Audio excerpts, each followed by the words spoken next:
Good morning and welcome to the 24th meeting of the COVID-19 Committee. The Parliament agreed changes to the committee's membership in its plenary session on Thursday, the 3rd of December, meaning that Shona Robertson has moved on to another parliamentary role. I would like to put on record the committee's thanks and appreciation to Shona for her valued contribution to our work over the course of this year. I would also like to welcome our new member, John Mason, MSP, to the committee. John, can I ask you, do you have any registrable interests relevant to the committee's remit that you wish to declare? Well, thanks very much, Convener. I'm very pleased to be on the committee from now on. The only thing I would mention is that my mother is in a care home and I have power of attorney for her. Thank you for that, John. Can I now turn to the next agenda item item 2, COVID-19 social and economic impact of restrictions over winter. Our evidence session this morning forms part of the committee's work into the Scottish Government's preparedness for key issues that lie ahead in its response to COVID-19. The purpose of this evidence session is twofold. Firstly, to hear views on the economic impact that restrictions generally are having on the travel and transport sector more generally, and what difficulties that they may face as a result. And secondly, to hear views on preparedness in the travel and transport industries for increased travel arising from the upcoming easing of restrictions over Christmas from the 23rd of November to the 27th of December 2020, and the impact that may have on operations.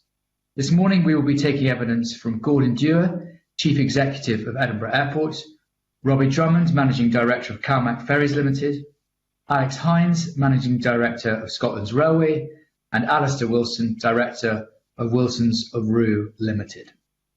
Can I welcome you all to the meeting, and can I invite each witness to make a brief opening statement of up to 2 minutes or so.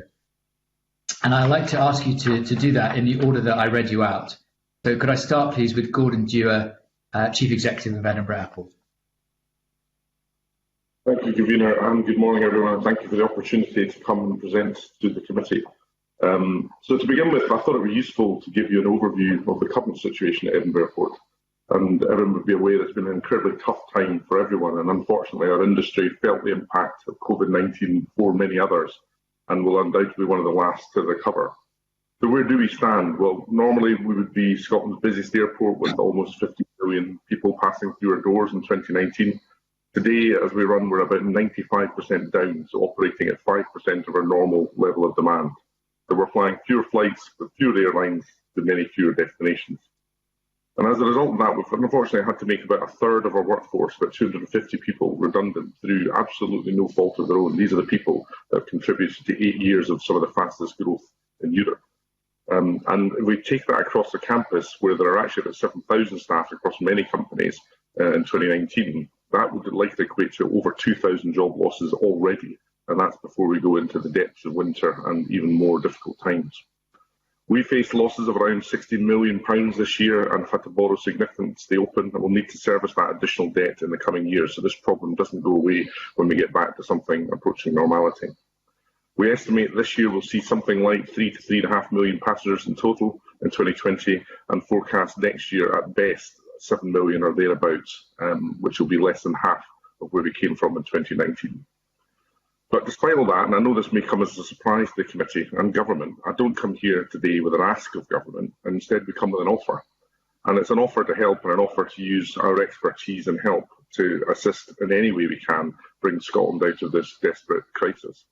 And we have already helped throughout. We stayed open to help people get home to and from Scotland when we would have lost a lot less money if we had closed. We helped reunite families, helped get medical supplies to those who needed them, helped to get Amazon and Royal Mail parcels and letters to where they need to be to keep things moving as best as we could. We hosted a COVID testing site. But we do still want to continue to do a bit, and we've offered to help the government design and deliver a vaccination programme that delivers at volume and at pace, where vaccine delivery is the only route out of this crisis, and a route where speed is absolutely everything. Every week that goes by, businesses are going out of business and people can't plan for the future. However, I do feel it's going to be another missed opportunity where we don't see any shared ambition for the pace and scale that we believe is essential and very, very possible if we centre our mind to it. As an example, at the start of the year, we wrote to the First Minister in the early weeks of the pandemic to offer support and assistance. That offer simply wasn't taken up. We've spent the last 3 months, nearly 4 now, trying to agree and implement a robust aviation testing regime. Hurdle after hurdle has been thrown at us and put in our way, and we're now in the bizarre position of possibly having to submit an FOI request to see a submission to ministers containing, we hope at least, a proposed solution based on a study that we and AGS airports, Aberdeen and Glasgow, have sponsored and funded. Now, we're still talking while the rest of the world has already acted. So, Convener, the response required to this medical and economic crisis is simply too important for the government not to accept offers of help. And I'm not speaking about Edinburgh Airport or even the aviation industry. I'm talking about the whole country, where I know many, many private sector companies are willing to step in and help in any way that they can, but we're simply not being given the opportunity to do so, despite our best efforts. It really is in all of our interest to help each other pull together and navigate our way out of this horrific pandemic and towards that long-awaited recovery. But I'm sure I'm not alone when I say this. We've found the government to be very difficult to help. We can only hope that the response to our offer of help in the vaccine delivery is more welcoming and open than our experience on other matters to date, and in particular testing. I understand the committee will have a number of other questions that they'd like me to answer, so I'll be very happy to do so after the presentations. Thank you.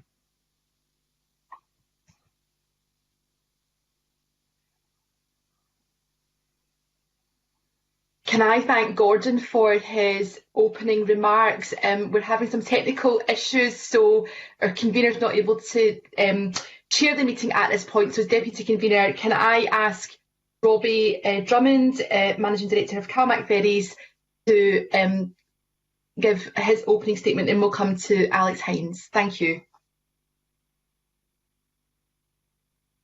Thank you, and good morning, everyone.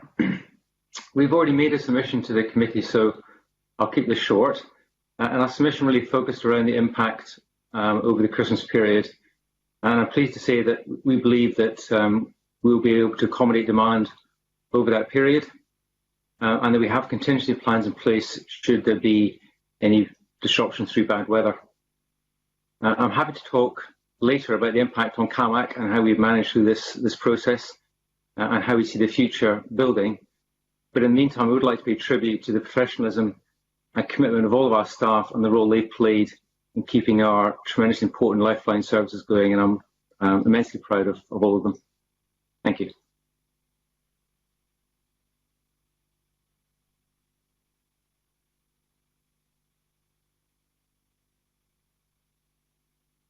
Thank you, Robbie. Can I turn next to Alex Hines, please?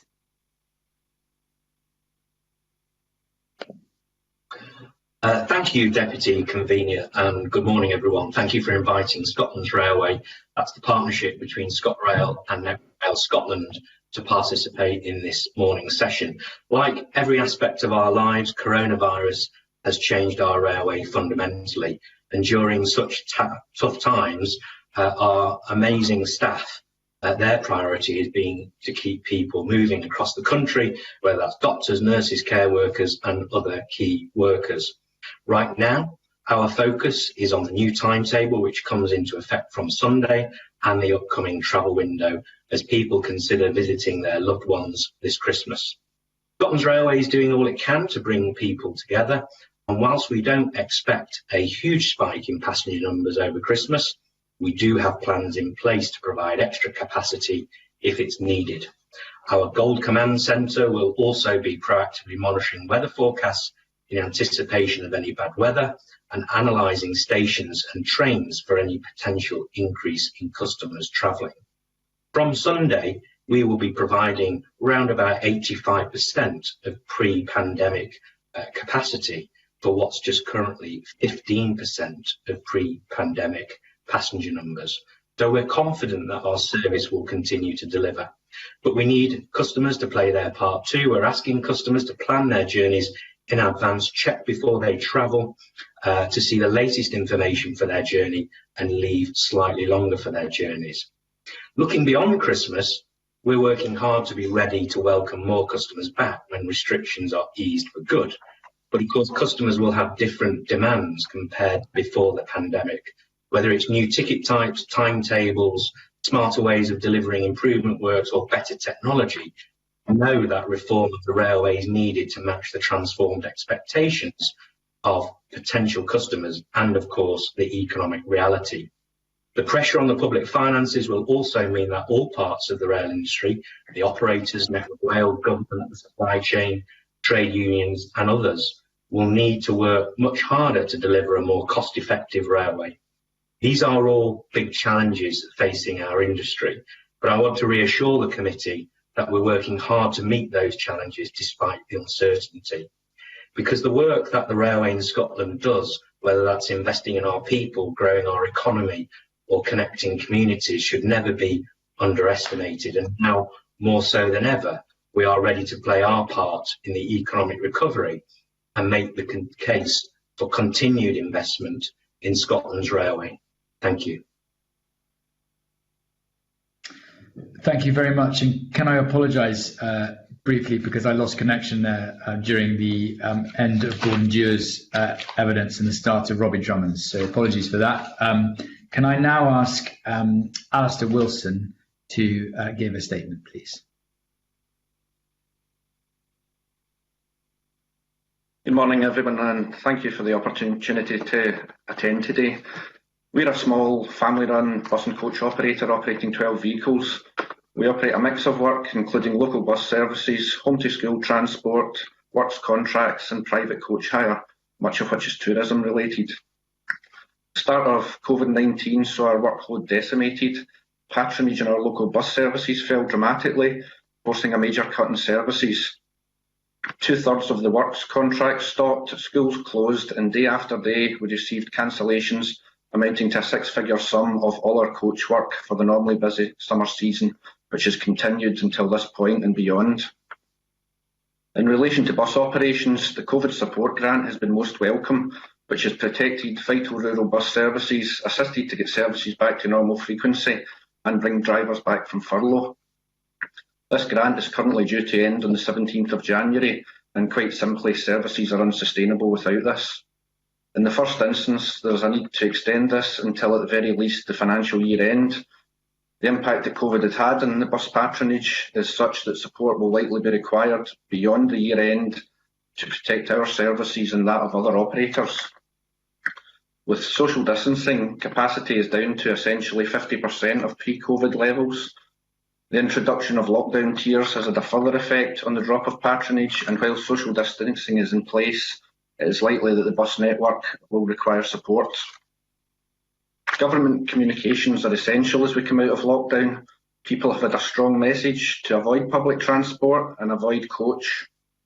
We hope that the Scottish Government will be proactive in encouraging people back onto these modes. The coach sector has been decimated by COVID-19 and has received no specific support. Coach operators have either been excluded or have been largely unsuccessful in accessing wider funds. The sector is on a cliff edge, and without support, many more operators will cease to trade. From April to October this year, we have carried out only 4.2% of the coach work we provided in the same period last year. This month sees less than 1% of the bookings we had in December last year. I have to add that yesterday there was an announcement of £6 million to be made available to coach operators. This is most welcome, and while the details of the scheme are yet to be announced, I would encourage the Scottish Government to work closely with the Confederation of Passenger Transport to ensure that the scheme is distributed sensibly. We don't see the lifting of the Christmas travel restrictions having much effect on what we do, but there is a high possibility that, for example, the rail network will be stretched throughout the period. Coaches may well be called upon to provide vital links in terms of supplementing or even replacing rail journeys. Thank you. Thank you very much to all our witnesses for those statements. I will now turn to questions, and if I may begin by asking the first question. This is really directed to Gordon Dewar, and it relates to the issues around quarantine and testing, airport testing. Firstly, in relation to quarantine, there's been a suggestion, I think, at UK government level to shorten the quarantine period. I don't know if you've got any reflections on that. And can I also ask you for an update on airport testing, in particular your Fit to Fly programme, and what the uptake has been on that particular programme? Yeah, so clearly there's been a lot of discussion through the summer about the quarantine policy and one, its effectiveness and alternates for it, because if quarantine is effectively a travel ban, because there's almost no one can find a sensible decision to travel if you have to have 14 days of self-isolation at the end of that. So that is effectively meaning that almost nobody flies, and therefore the routes cannot fly because they're not effective. So we really do need to find an alternative to that. The English proposal, the UK government proposal that will apply in England, I should say, is for a test after 5 days. So 5 days of quarantine, and then if you pass a PCR test, you're released into the community. The issue with that is that 5 days is really not much better than 14. If you think about, in particular, the economic benefits of inbound tourism, the idea that somebody even coming for 2 weeks would want to spend 5 days in a hotel waiting to be released is just not practical. So in a sense, we don't believe the 5-day regime really adds any great value in commercial or economic terms. So I don't think that's really the way forward. We've been working now for sort of 3.5 months with government to look at an alternate, which the proposal would be for a double testing regime. So on arrival and 5 days later without quarantine in between, that we've worked with using government statistics and modelling that the government's using themselves, that shows that that will be safer than not only the UK government 5-day release scheme, but is actually safer than quarantine, because the point is that quarantine doesn't work. You either just don't travel, which is a different policy entirely, or those that do travel simply don't observe the quarantine, and therefore it's not having the effect desired. The best estimates for observation of quarantine is 65%, and anecdotally the government admits that we're probably operating closer to something like 20%, and quarantine simply isn't the answer, either economically or effectively in controlling the disease. So we're ready to go. We've put in our testing regime at Edinburgh so that people have that choice. Ironically, that test is therefore there to meet the requirements of every other government in Europe, or even further afield, because it's their requirements for a clear test prior to departure that we're actually servicing there. So even though we have that capability in Scotland, we are still the only country in Europe, and I repeat that, the only country in Europe that is not using a testing regime to support and make flying safe again. Thank you for that. I wonder if I could ask a slightly different question in relation to ferries, railways and coaches, our other witnesses, and particularly over Christmas. To what extent do our witnesses think that there will be a great change in use by the public, and also can they comment on specifically on social distancing measures and issues of overcrowding, or whether those measures will be complied with by the public if they see a high degree of public compliance being achieved. Perhaps I could ask Robbie Drummond, followed by Alex Hines and then Alistair Wilson. Yeah, thank you. And we've got very well-defined protocols for how we manage passengers through our ports and vessels. So we believe we've got very good processes to keep both our staff and passengers safe. We're currently running at around 10 to 15% capacity. So, we're carrying small volumes on our vessels, which is about half of what we normally run at this time of year. So while we anticipate that may increase a little bit over the Christmas period, we don't think that's going to introduce any real pressures for us in our ports or vessels that we can't manage. And perhaps the biggest concern we have is disruption caused by bad weather, because that is an instance that might cause a bit more stress on particular sailings, but we've got processes in place and protocols to deal with that eventuality. Alex Hines? Yes, well, clearly we're reviewing Christmas demand on a daily basis. We're looking to see whether people will travel, how they will travel and when they will travel. And all the research suggests that people will travel less this Christmas than a normal Christmas. Around 5% of travel will be on the train.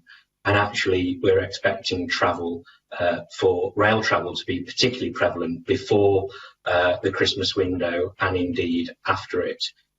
We've spent the last 9 months physically distancing the production of our railway and all the customer-facing areas.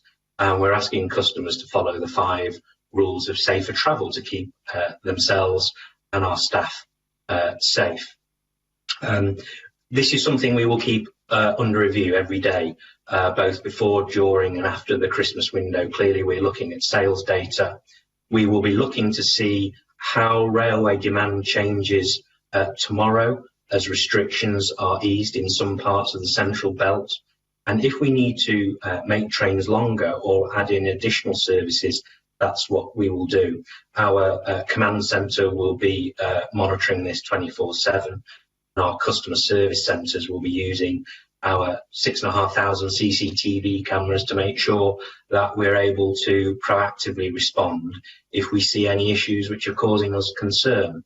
So we're on high alert, but we think that our customers can travel with confidence and safely, and so we can do the very best job for our passengers over this Christmas window.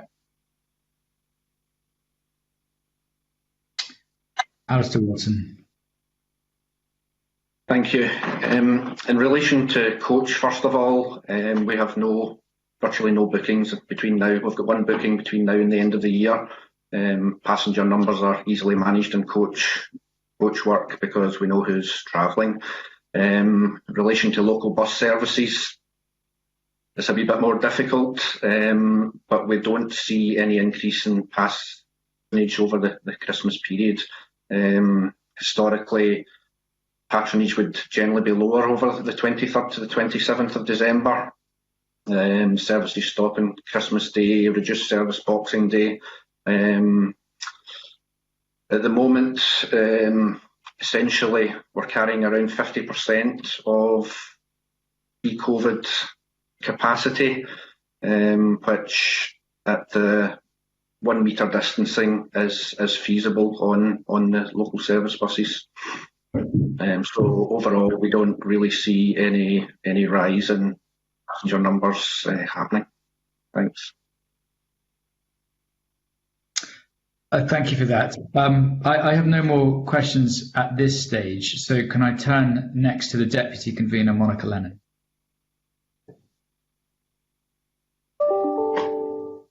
I'm glad that you're back with us for this session.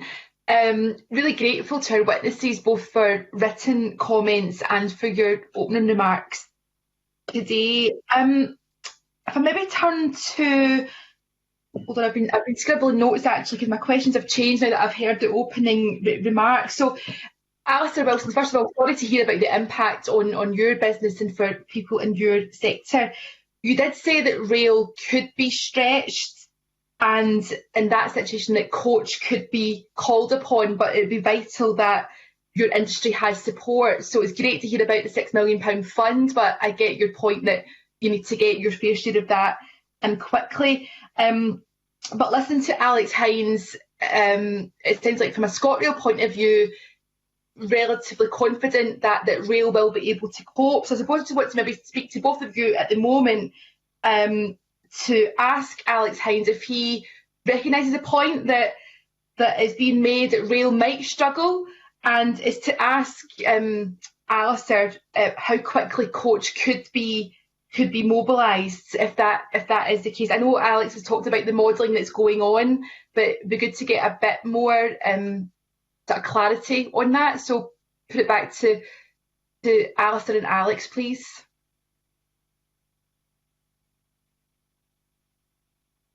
Yes, of course. So this Christmas, 99% of the rail network in Scotland is open. And as I mentioned in my opening remarks, we're operating about 85% of the seats for about 15% of usual demand. So demand could double, triple, quadruple, and we would still be able to accommodate that. But clearly we need to be alive to the risk of large numbers of passengers. That's why we're establishing our Gold Command. That's why we'll make trains longer if we need to, and that's why we'll operate additional train services if we need to, because of course we have spare resources. Clearly, we're in the business of running trains, but as we do in normal scenarios, if we have planned disruption or indeed unplanned disruption, we have a dedicated team in our control centre to arrange rail replacement transport for our customers, and this is why the bus and coach industry helps the railway industry when we need it. So these are all established processes which we use during bad weather or during planned engineering work, and they will continue throughout the Christmas window, albeit we will be on higher alert than normal. Thank you. Alistair? Thanks. And we operate only a small amount of rail replacement, and we are called upon from time to time. We can be mobilised very, very quickly. It's not unusual for us to get a phone call in the middle of the night, which would come to myself personally. Myself, like all other coach operators, the phone is turned on 24/7. As I say, it's not unusual for us to get a call at midnight looking for a coach to be positioned somewhere for 6 AM, and that can be achieved. Likewise, during the day, we can get a phone call any time of the day, and often notified within 15 minutes and at a local station within half an hour. Thanks. Thank you. And sorry that you're constantly on call. Can I ask both of you then, and I appreciate, Alistair, you're probably going to have to step up and do a lot of this yourself.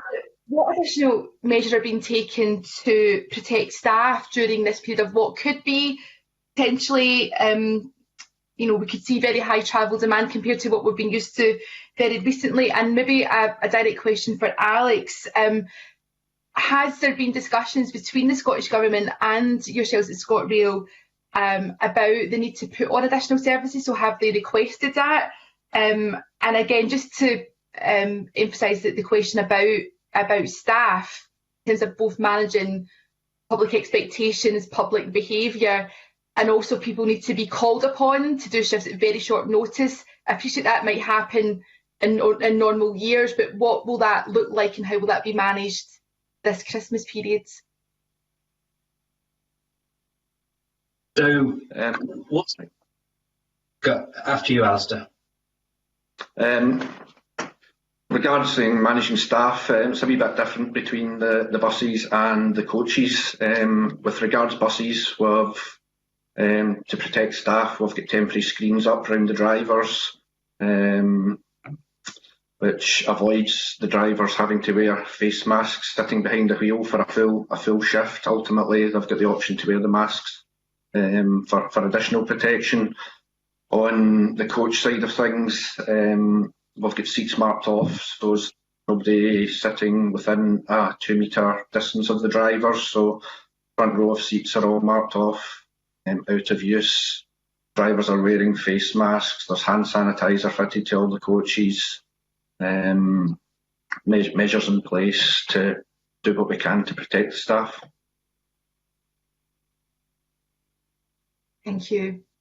Yeah, so in the rail industry, one of the things that's characterised our approach throughout COVID has been partnerships. So we quickly established our Rail Recovery Task Force, which comprises Transport Scotland, ScotRail and Network Rail Scotland, to navigate our way through the pandemic and our response to it. And at the heart of our approach has been making sure that our staff are safe and indeed our customers are safe. And actually, we have a task force structure, and one of the working groups of the task force is around partnership working. So trade unions have been at the heart of our approach. And so everything we do is hand in glove between the rail industry and government. Our staff and our trade unions are working in partnership with us. I personally chair a twice weekly call where we plan our response to COVID. And so Transport Scotland essentially are part of the decision-making process. We do the work in consultation with staff representatives. We make a recommendation to Scottish Government and they say yay or nay. And what we've been doing since March is continually refining and tweaking our approach to make sure we can continue to operate services for those that need to travel, and keep our customers and staff safe. That has been our approach to date. It's worked very successfully. It will be our approach in the coming weeks and months as well. Thank you both. I'm going to come to Gordon Dewar next, and that'll be my sort of final line of questioning. A sense from Gordon's opening remarks, a real sense of frustration. Gordon, you made reference to missed opportunities, hurdles, a lack of a written response from the First Minister.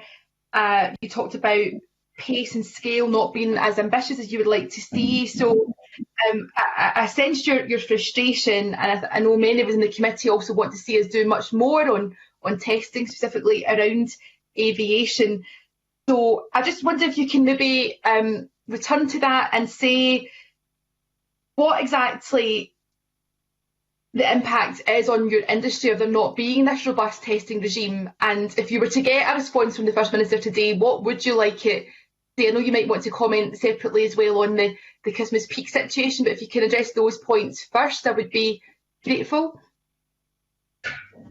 Yeah, I mean, the issue with testing is that we're currently in standstill, and while the rest of the world is moving forward on testing, which in itself is disappointing, because testing, as we've demonstrated in the report that we've shared with the government advisors and is now, we believe, gone in some format, at least the ministers, is actually safer than what we're currently doing. So we're not suggesting that we need to take more risk to look after the economy. We're actually saying we can make the current situation safer and start a recovery towards some sort of normality.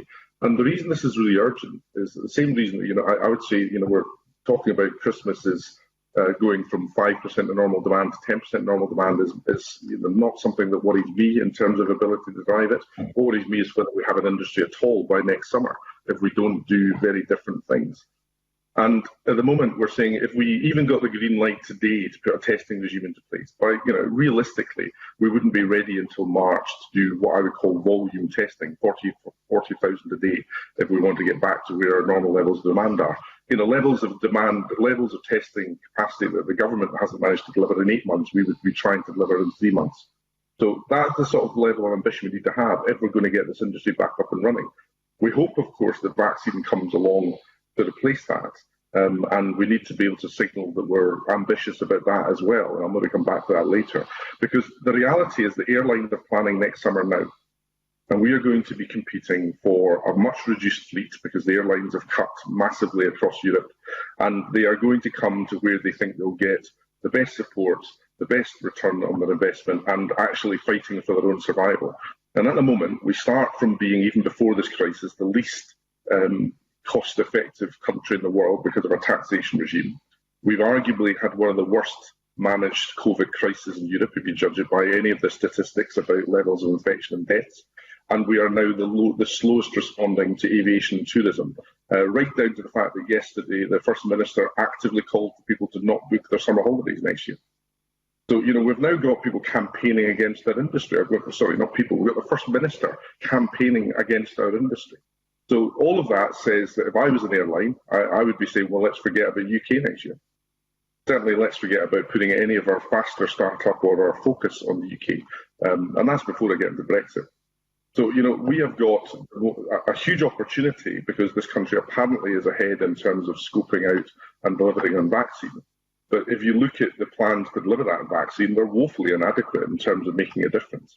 And the reality for the tourism industry, which I sit on the Scottish Tourism Alliance, and the one I worry about most, because these are family businesses, the largest employer as a sector in Scotland, is that normally they struggle to get through a 5-month winter. They're already on a 17-month winter because this summer's been written off and effectively worse than even the worst winter to date. And unless we get the vaccine deployed by early summer and late spring, we're actually going to be facing into a 29-month winter. And let me tell you, there are very, very few of the companies in that sector that will survive that. And therefore, even if you get back into travel restrictions going by 22, there will be nothing to service that, and there'll be no reason to come to Scotland. Thank you, Gordon. You've been very to the point. You haven't minced your words today. I mean, you've really criticised the First Minister for her comments about, don't book a summer holiday. And I heard Professor Leach last week, I think, say don't book anything unless you know you can get your money back. Do you not accept that they're just following the best available public health advice? Surely the First Minister's not trying to do in your industry. So, you know, is there not a middle ground here somewhere? What else would you expect the First Minister to say? Well, I would expect the First Minister to say how we're going to get the vaccine rolled out in time for next summer, so you wouldn't have to worry about that. You know, I think at the moment we are talking and we've offered of assistance both as a site, but probably more importantly as some people that have got expertise in passenger flows and volume movements to offer to look at it. We've looked at the designs that they're looking at to deliver vaccine rollout, and they are woefully inadequate. They will not deliver the wide vaccine capability until the back end of next year as it stands. I mean, put this in context, they're not even attempting to start vaccine on mass drive-through centres until February. I genuinely think we've got an extremely high probability that come March we will have availability of vaccine, potentially multiple vaccines in fridges in Scotland and no method of delivering them while people are still dying of COVID. And there'll be no prospect of taking away travel restrictions, which, well, if the First Minister is assuming that we're not delivering the vaccine, then she's probably right to say don't go on your holiday, because we'll be one of the few countries left with, you know, extremely strict transport restrictions simply because we've not delivered the vaccine. Well, thank you. The committee will be looking at the vaccine strategy next week, so your evidence today is good to have on record. I'll move on because I know other colleagues need to get in, but Gordon, did you want to say something finally about the Christmas period, the peak demand? Yeah, I mean, I don't want to be flippant about this, but moving from 5% capacity to 10% isn't a problem. You know, we can do that. It's actually quite a depressing challenge, and you know, we have to face into challenge all the time. Last week we had a snow event, and despite having huge numbers of our staff on furlough, we managed to deal with that very well. So I'm very confident we can deal with that. I do urge the committee to think more about the future rather than the immediate challenges, which are actually not very significant for the transport industry, because we've got such low demand, and a small blip in relative terms really doesn't touch the sides in terms of either commercial or operational realities. Thank you very much to all our witnesses for their answers. Convener, back to you. Thanks, Monica. Can I next turn to Mark Ruskell, please? Thanks, Convener, and good morning to the panel. I wanted to ask you about the medium term, the medium to long term, and in particular, what kind of a recovery you would like to see for your sectors. And I'm mindful that, you know, looking at the statistics, every single sector has seen a massive drop, a collapse in many ways in patronage over the last few months, obviously to do with the restrictions that are in place, but also, you know, changing patterns, more people working at home, perhaps a greater reliance on personal transport than public transport. I'm wondering what are those trends do you think are going to stick going forward?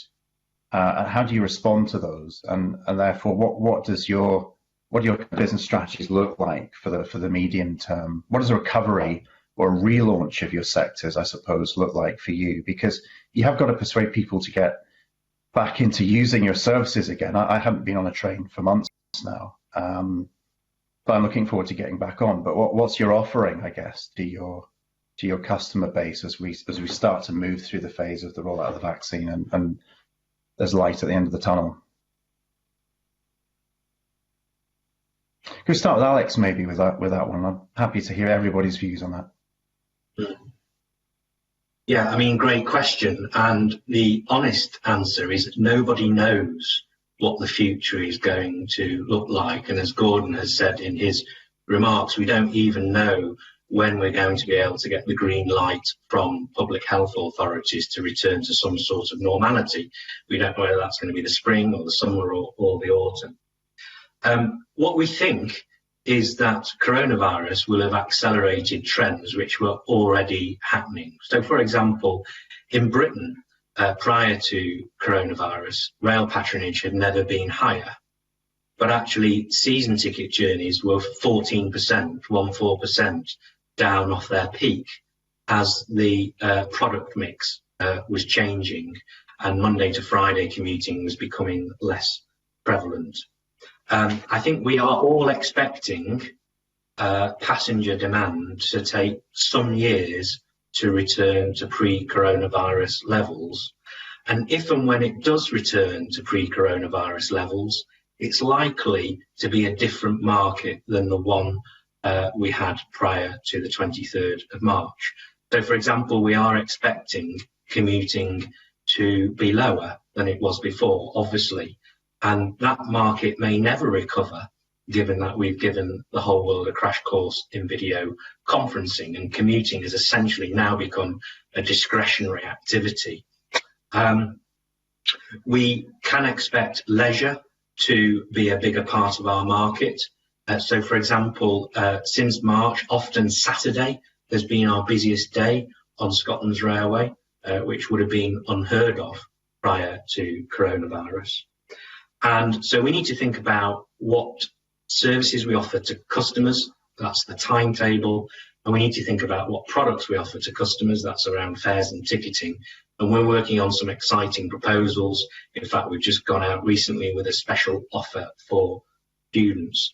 But what I would say is there's no point us going out as an industry trying to generate customer numbers and revenue until we get that final green light from the public health authorities, because what is driving rail patronage at the moment more than anything is the public health restrictions. Okay, could we sort of move then to the bus industry? I mean, changes are planned, an extension of concessionary travel. Obviously, that's difficult now, given that there are restrictions on public transport. But what are your views for a relaunch of the bus sector in the months to come? I mean, yes, ultimately, yeah, concessionary travel is way down in numbers compared to even the fare-paying passenger. But as nobody, as Alex has said, nobody knows what's coming ahead. I don't think numbers will ever get back to what they were. The changes that people are working from home. I've spoken to office owners who believe that working from home works quite well, and they don't even know if they will reopen their offices. So I don't know if passenger numbers will ever get back to what they were, but the message needs to get out there that bus and coach is a safe mode of transport. Passenger confidence needs to be built back up. There's been a strong message put out there to avoid public transport and only to use it for essential journeys, and that message needs to get back out to build passenger confidence that these modes of transport are safe. And who should lead that? Should that be government? Should that be the industry? And what would you look for if we're at the end of this? In terms I think the message needs to come from government that bus and coach is a safe mode of transport. The government has put out the message so far that public transport is not to be used; it's only to be used for essential journeys. So the message needs to come back out that it's a safe mode of transport. There's statistics out there that tests have been done, and public service buses are very clean. There's no germs found on them. A cleaner mode of transport than many other industries. We've got a sanitising process in place which is very, very thorough, and bus and coach companies throughout the country are doing the same. We've got machinery to sanitise vehicles daily. Some vehicles are getting sanitised twice daily after every school journey, for example. So we've got a clean, safe mode of transport, and that message needs to get out there. Okay, and same question then to ferries and to airports as well, about medium term, what you see as the key elements of that recovery and relaunch of your sectors. Yeah, sure, I can go. So this has been an exceptionally challenging period for CALAC, as you can imagine. But we're very fortunate to have support through a contract from Transport Scotland. And our concern is really into that medium term, into next summer, and what that's going to look like. And particularly concern over the tourism businesses that exist on our islands and how they are going to recover. So our strategy will be to work with the local marketing organisations, Visit Scotland, and with our communities to support recovery, but at a pace that those businesses and those islands will be comfortable with. There is some degree of optimism in the ferry market and islands that actually the current trends may increase local travel, and there's some trends emerging around staycations, wilderness seeking, and eco-conscious that may actually increase that travel. So there is perhaps a degree of optimism, but that is very much dependent on the vaccine rollout and is dependent on those travel restrictions being lifted so that people can believe that they can look with confidence and travel safely into that summer period. So that is our concern, is how we get that recovery going and how those island businesses can be supported to have a successful summer. Mm-hmm. Okay, Gordon? Yeah, I think all the other speakers have put it on the head. I mean, we've got to get rid of the restrictions, first of all. There's nothing to market until we've actually got rid of the restrictions. Then we've just got to listen to the consumer. The consumer patterns will have changed. Alex says, and he's right, it's impossible to predict exactly what that's going to be. But the fundamentals of why people travel has not changed, whether it's off to see family, whether it's off for a leisure break, remaining business trips. You know, there's no doubt in my mind that the weekly trip down to London for a few meetings will be reduced, but it won't stop people wanting to go and do sales trips and sign deals and, you know, do product launches and so on. So it will be different, but the fundamentals will be the same. I think the consumers just need to be reassured it's safe. They certainly need to be told or not be told that they shouldn't do it, which is the current environment. So get the restrictions off, express confidence in the fact that people can travel with safety, which I believe can be the case very quickly. And then think about where we could stand out from the crowd. Where could Scotland or the UK do actually better? Because I think pace of recovery and a bit of competitive advantage is huge. So things like in my industry, looking at having an APD holiday to try and encourage the airlines with the reduced fleets to look at the UK more favourably, it's going to be massively important. If we're back in the queue, there's going to be nothing left to compete for. That's the biggest worry. So pace and that reassurance that we've got the management of the safety in place will be key, and then consumers will decide for themselves how they want to spend their money. Okay. Finally, just wanted to ask you about public support for your sectors, public financial support for your sectors. What we saw quite early on in the COVID crisis is conditionality being applied to public financial support. So, the French state, for example, I think invested in Air France.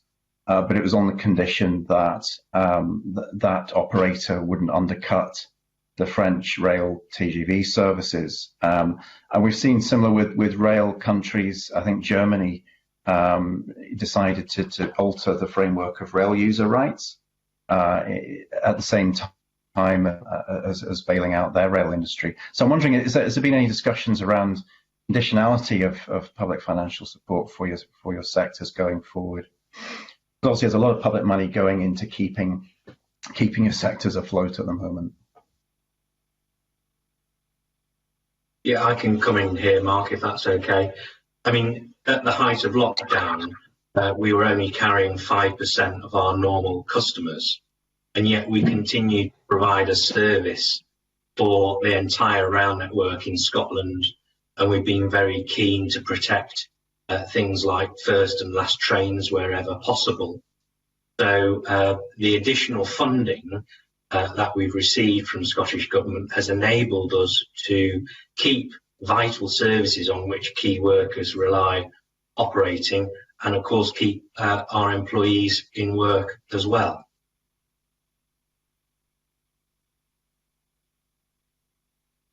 Okay, any other views from other sectors on that? I mean, we've not really had any direct sectoral support at all. I think, to be fair, huge help we got with rates relief, which was very welcome from the city and obviously approved by the Scottish Government.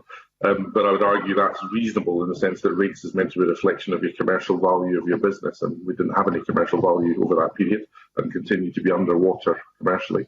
And the other big assistance we got was the waiving of the police costs that we pay separately for in addition to our business rates. And again, there was no service that the police had to provide because the airport was all but closed. So I think that's really helpful, and I was very impressed with the pace of response on that. But that's not really addressing what I would call sectoral support, which is how do have we had direct subsidy to keep things running? No, that's not been the case. And nor are we asking for it. What we're asking for is government to create the conditions for recovery, where we get it so that the conditions for the airlines in our world are more favourable, that we potentially look at other bits of the supply chain, so handling companies. Thankfully, none of them have folded yet, but are we ready to step in if we have lost the ability to do handling on airports? And that's across all of the airports in Scotland. So we're probably more looking for engagement on underwrites in case things go wrong that have not yet gone wrong, which is still a high risk. But more importantly, is trying to start to signal now for next summer how the government's going to support the recovery of airlines come back in to connect Scotland back to the rest of the world. And I think if you look at those that rely upon us, particularly the tourism industry, that's something they've been very vocal at supporting, and yet we've not seen anything.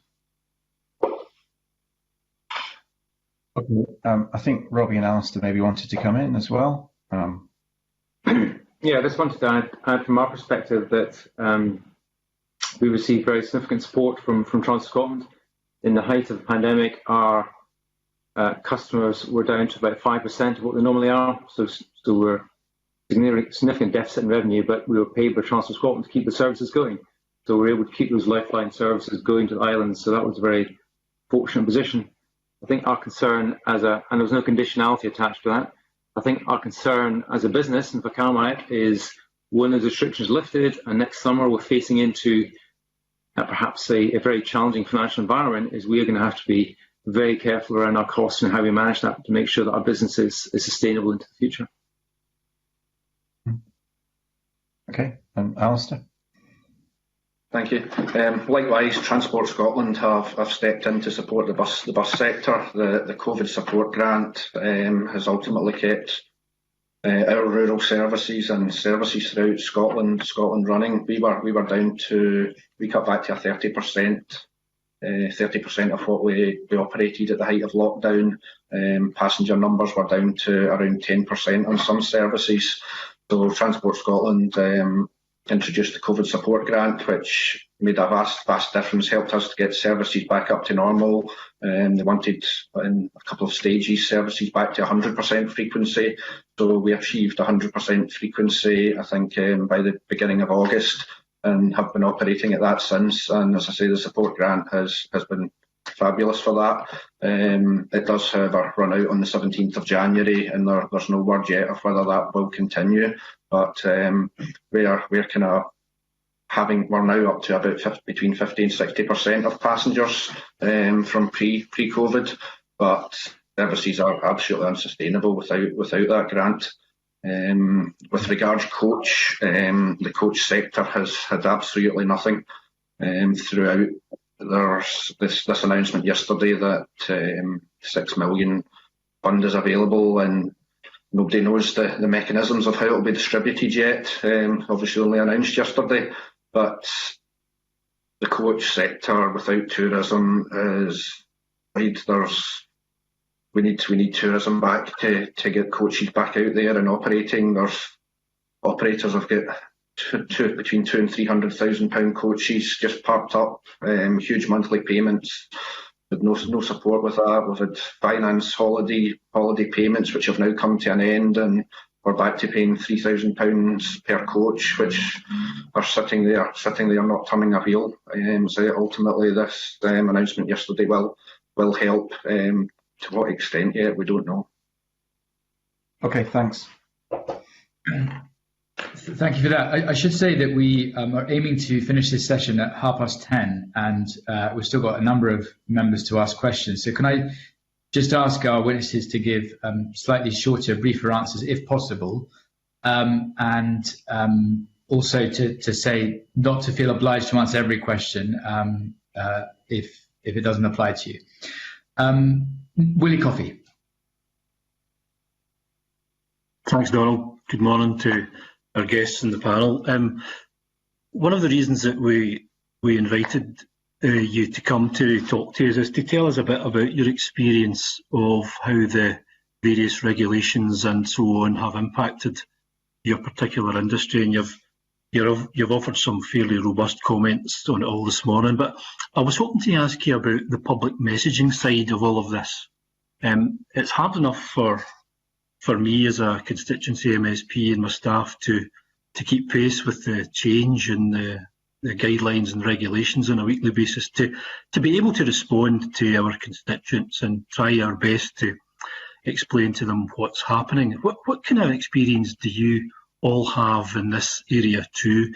Are you finding it difficult to keep pace with what's going on and to make sure that your staff throughout your 4 industries can liaise and engage with the public in a simple and clear and meaningful way to explain what's required of them and what kind of advice and guidance you can provide? So I was kind of hoping to touch on that with you, to just get your ideas and thoughts about that, and of course to ask you for any suggestions for improvements that we all might be able to make it all a bit easier for everyone to understand. Maybe Alec, would you like to start first, please? Yeah, of course. Good morning. Well, clearly we're operating within a public health framework, both the guidance and the legislation, and that's changed over time, which is why it's been so important to have this task force approach between Network Rail and ScotRail and Transport Scotland to make sure that we're joined up and that we're able to respond to whatever the public health guidance is at that time. And of course, there's no COVID manual. None of us have done this before. So some of that guidance and legislation has emerged over time, which is why, it's a dynamic process. So the task force approach has been very effective. Early on in the pandemic, we developed the 5 rules for safer travel. I think they're very strong. They're clearly understood by our customers, and you'll see them communicated across all channels, including television. And we've kept that message consistent throughout the pandemic. I think it's quite clear, and public testing shows what the rail industry can and can't do at the moment. And that approach has been very effective in terms of making sure that our customers and colleagues are kept safe in keeping within the public health guidance and legislation. Good. Gordon? Yeah, thank you. I mean, first of all, we've obviously tried to stick with all of the guidance and evidence. We developed our own sort of branded Fly Safe, which was trying to sort of like capture all of these components of, washing hands and distancing and putting it into the context of the airport. That seems to be doing very well. But we do work very hard on promoting government messages throughout, whether it's UK government messages around the border, restrictions or whatever. But what I would say again is, we're very focused on this being an international business, and we're trying to talk to airlines mostly in terms of what's going on. And what's been really disappointing is where this crisis really needed a proper international, particularly around aviation, international solutions in collaboration, at least at the European level. And I contrast this with aviation security when we had the 9/11, where the whole industry managed to get a consistent standard delivered within 3 months. Instead, we couldn't even coordinate within the 4 countries in the UK, and we had different rules emerging at different times for different reasons with different communications. That is really difficult when you're trying to talk to an international audience like the airlines. So that was deeply, deeply unhelpful, and unfortunately that continues. The most consistent, the most current one being the fact that the UK government is going to have a different quarantine and testing regime in England, and we have no idea what we're getting in Scotland.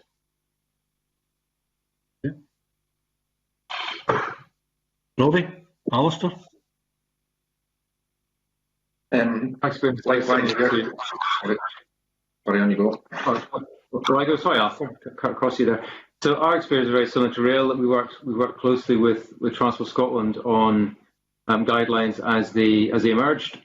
We've worked really hard on communicating those clearly to our staff and our customers, and we've done that with pre-boarding emails, we've done it through the ports, and we've done it with onboard communication. So, for us, it's been complex as those things have changed, but we've worked very hard in communications, and I think our customers have responded very well to that. And the adherence to the guidelines, adherence to wearing of face coverings has been very high. So for us, that has worked effectively in what is a difficult situation.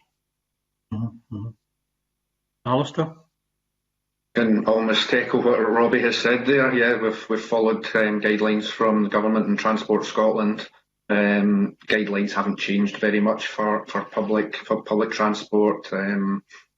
Originally 2 metre distancing, and then it dropped to one metre where possible. So there's not really been much change, and say drivers are doing their best to encourage passengers to wear face masks, etc. There has been a good uptake on that, and that's really about it. Yeah.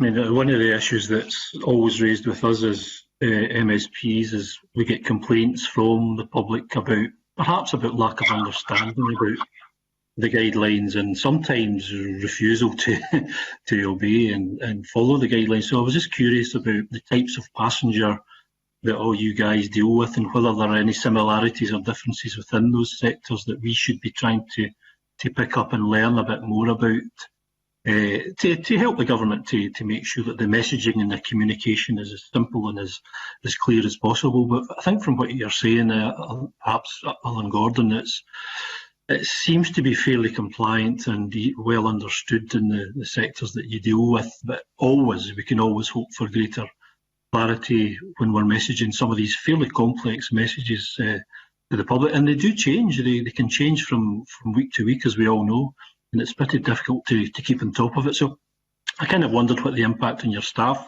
was as well, how they're finding this. Are they finding it easy, challenging to engage with the public and liaise and explain what the rules and regulations are? And do you find that you need more help and guidance from us? So thank you for your contribution to that particular question from me, and I'm happy with that, Convener. Thank you. Thank you, Willie. Beatrice Wishart. Thank you, Convener. I'd like to just reflect on how important transport is to island communities and the onward, particularly business travel for anybody who is carrying out national and international business. And I can give you an example of oil workers leaving Shetland, having to go 2 days to Aberdeen to get a test before they can travel onwards for work in international areas. So could I turn to Gordon Dewar, please? You've been quite robust in your comments this morning. If you could list 3 things that need to be done now to make a huge difference, what would they be?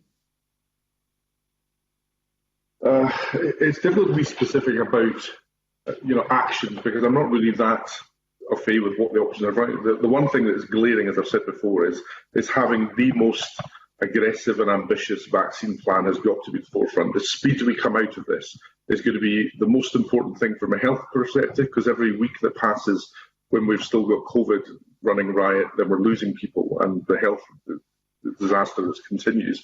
And economically, the vaccine is the only long-term way out of this. So we should be setting ambitions that says, we should not have one single vaccine sitting on a shelf. It should be out there as fast as we can receive it. And we should plan on being more aggressive, getting more than we might think at the moment. I don't know what the current expectations are, but the idea that we got higher levels of vaccine delivery than maybe first anticipate, and we're not able to deliver it because we haven't thought in advance, would seem to me to be a very, very bad outcome.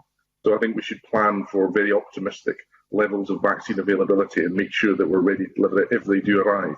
And that's the way out of this. And that, in terms of competitive advantage, in terms of getting the economy kick-started, is really, really important as well. And I think the other message I do is it's more of a theme about how do we deliver this as a country. The thing I'm sort of struck by is how centralised all this is, and that's centralised not only in the thinking, which to a high degree it has to be. This has to be national strategy, I get that, but there's no room, it appears, under the current approach for others to get involved in assisting. We're held at arm's length, and I like it. The sort of scenarios I think about, aviation security I mentioned already. Governments back after 9/11 set a completely new standard around liquids and about screening and all the rest of it. And then the entire industry responded across the world and delivered a new regime in 3 months. And it wasn't pain-free, as we all know, but it worked and it got going. The idea that government's going to try and deliver everything itself just won't work. You get the best out of the system. We're all sitting on our hands waiting for our business to restart, and government struggling with capacity, with some great people doing the best they can, but simply they don't have the resources. We should be setting standards that the government believes are the right answer, whether it's vaccine or testing or anything else, and then invite everyone to see where they can contribute. And again, another analogy, in the Second World War, the government published to trusted people the design for Spitfires and then bought every one that was made. They didn't try and make them all themselves because that wouldn't be effective. We've got to find the equivalent of that, where if the government sets up a design for how a vaccine delivery could be delivered and then invites anybody that can contribute to see how they can help with that. And we'll be in front of that queue, but I guarantee it'll be a long queue of people wanting to help. But at the moment, we're held in isolation. We don't know what's been expected. We don't know what the plans are, and we're not being allowed to offer and step in and help. And that seems to me to be a massive missed opportunity. Thank you. Thank you for your comments. Can I turn to Alex Kynes, please, and ask about ScotRail and the restrictions around Christmas time? I mean, we note that there's been a reduction, I think it's 20% of trains to be taken away before the travel window starts. So how does this mean, for people who are trying to be connecting into other, into other services? I'm thinking of people who might want to decide to come back to Shetland and have to get the ferry from Aberdeen, for example, and if they haven't planned it. I know the message is that you should plan it, but the concern that there might be a sudden rush just before the 23rd. Could you give a bit more detail about the logistics around that? Yes, of course. So clearly we're monitoring demand on a daily basis. And at the moment, we're operating around 92% of services for about 15% of the passengers. And that is not a good use of taxpayers' money. And so we've taken a look at the service that we provide, and we're changing it on Sunday of this week and reducing it ever so slightly. So we'll be providing around 85% of normal seated capacity for about 15% of the passengers. That might mean, in some circumstances, people have to wait slightly longer than they would ordinarily do for a train. And that's why we're asking customers to plan their journeys in advance, to follow the 5 rules for safer travel, so we can be there for them this Christmas. I mean, I'm given to understand that the Intercity 7 service, the Inter-7 city services are used on longer routes, and these used to have 2 or 3 carriage units, which could be combined to make 6 or 8 carriage trains. So how does that work? Could you give me a bit of an idea how that actually works? The intention to extend these long trains if they were needed. Yeah. So the first thing is that in the last few years, Abellio invested £475 million in new and upgraded trains. And the size of the rolling stock fleet is now 25% bigger than it was just 3 years ago. So we've got lots more carriages at our disposal for demand if we see greater demand. We continually look at the demand data and we will tweak the service accordingly. So, for example, tomorrow we're adding extra carriages, to existing trains in the Glasgow area to take account of the easing of travel restrictions going from Tier 4 to Tier 3. So this is something which we are literally reviewing on a daily basis to make sure we get the right balance between the number of seats we're providing for our passengers and the demand that we're seeing, so we're not running services unnecessarily. And that's something we will continue to do before, during and after the Christmas window. We are establishing our goal command, so we can add additional carriages if we need to. We can add additional services if we need to. And that's something that we will manage for the Christmas window period. Okay, thank you. Thank you, Convener. Thank you. Annabel Ewing, please. Thank you, Convener. Good morning, colleagues, and to our panel, and certainly we've had a very wide-ranging discussion thus far, and just perhaps picking up a few points. Can I just say generally on the issue of vaccine, I think it's, we're talking about sort of instilling public confidence in this instance in travel and in, downstream impacts in terms of each of your own sectors. And therefore, I think it would be very important to stress that there is a vaccine plan. It has been worked on very carefully indeed by the Scottish Government, bringing in relevant expertise from a whole host of places. And I think that would be very important just to clarify for the record. Now, if, Edinburgh Airport, together with other airports, wishes to make some joint submission on the role of airports in this process, I'm sure such a joint submission on the part of airports would be as welcome as any other submission. But I think it is really important to clarify that there's a very detailed plan. And, I think the public want to have that reassurance. So, and I'm sure we can pick up these points in our second panel with the Cabinet Secretary and with Professor Leach.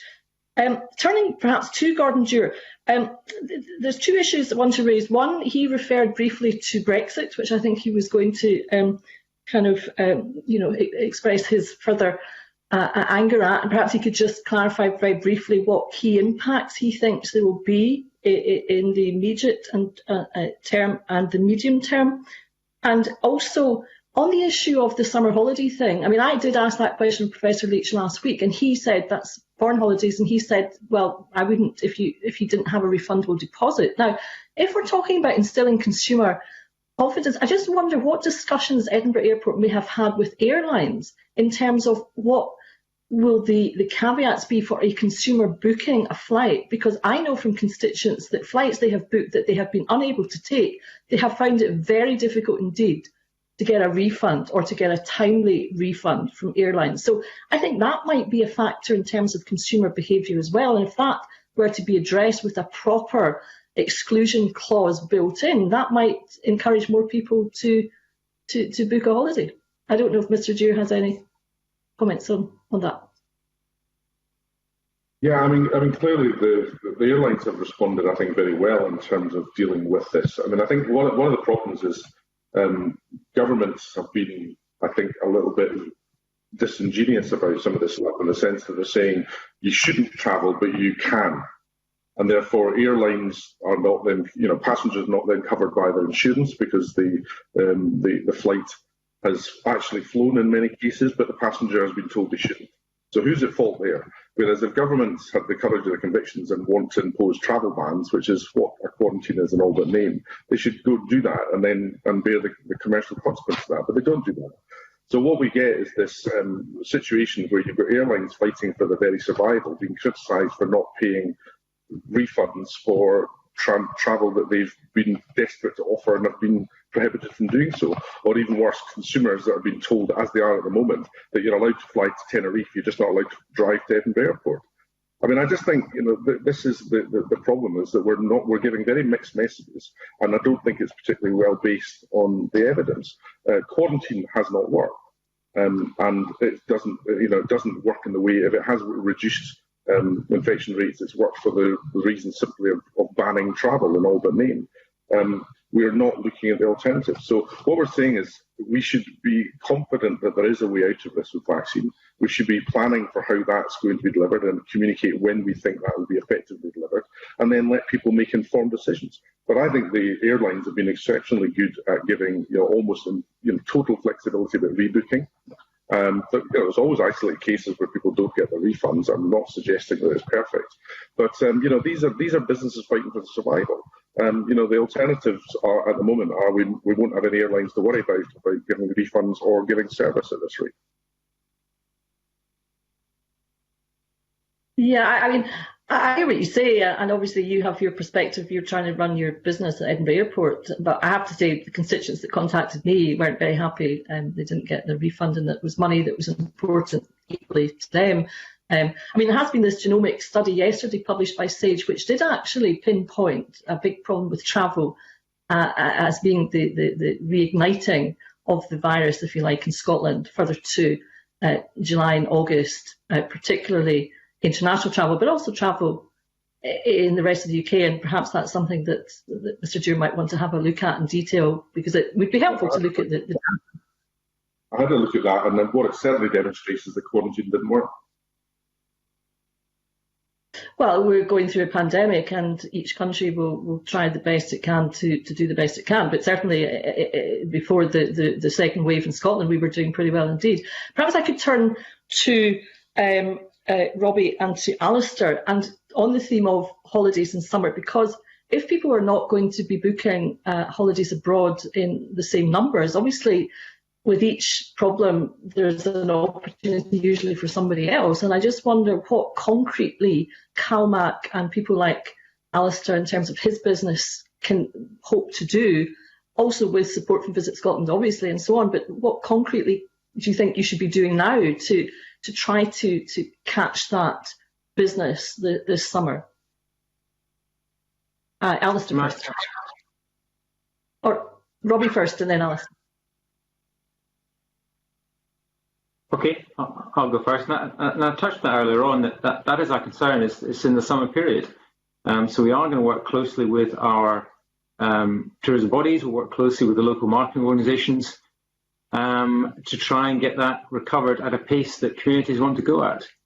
But my concern is one of confidence. So yes, there is some evidence that people want to do more staycations, and perhaps around different areas. So there is some confidence, but actually that will require a fast rollout of the vaccine, and for people to be confident that they are safe to travel, and that there will be facilities and things for them to do when they get to their destinations.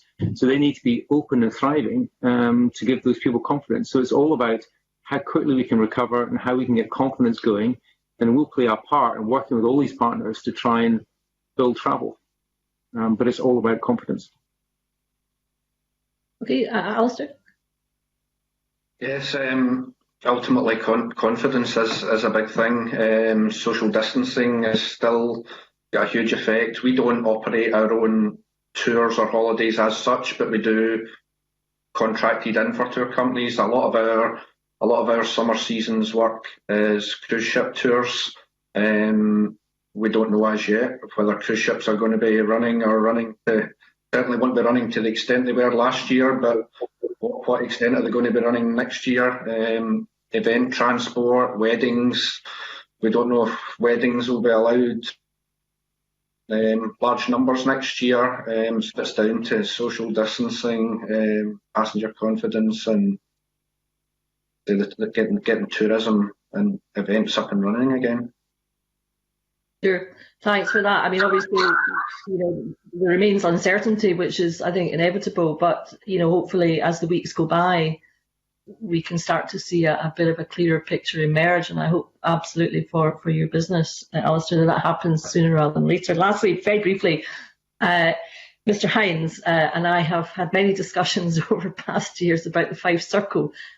Given that I've got him here, I couldn't miss the opportunity of asking what he feels will be the impact on all the good things they said, where ScotRail said were going to happen, to the Five Circle. How has that the timetable of that been impacted? Yeah, good morning. Well, the great news is that our long-promised intercity fleet has now arrived, and that's allowed us to operate longer trains from Fife into Edinburgh if we need to. Now, clearly, customer numbers are much suppressed, but we did talk pre-coronavirus around operating 6-carriage trains from Fife into Edinburgh. We've now got the ability to do that because the intercity fleet has arrived. Clearly, coronavirus has changed the railway significantly. Customer numbers, sadly, will be lower for some period of time. So the sort of the good side of that coin is that the customer experience will be a lot better because we've got more seats for customers. So I'm expecting great things for our passengers who travel between Fife and Edinburgh, particularly in the peak. Okay, well, that was very upbeat, Mr. Hiner. Thank you. Maurice Corrie, please. Thank you, Convener. Good morning, gentlemen. Well, first question for Gordon Dewar. You made a comment about the airlines having the difficulty having to deal with 4 different nations and different regimes, basically in the United Kingdom. Is there any way that you, through your work through Edinburgh Airport and indeed on the ground, can persuade the airlines to maybe try harder to push to try and to bring things together in a more unified way within the United Kingdom? So are you suggesting that the airlines should try harder to coordinate the British government? No, I'm saying coordinate an effort to get the UK government and the Scottish government, the Welsh government, and Northern Ireland Assembly to come up with a more common approach to your industry. We've been calling and screaming and crying for that for the last 6 months. Right. What's been the major factor stopping that? We're being ignored. Right, and that's been continued right up to date. Okay. All right. You talk about the underwriting. Sorry. Testing regime.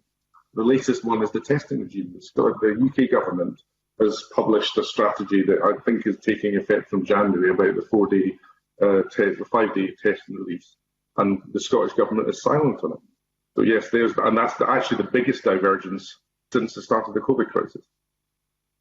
Right, so they're not listening, basically, Scottish government. Well, they're not acting. Whether they're listening or not, I can't tell. Okay.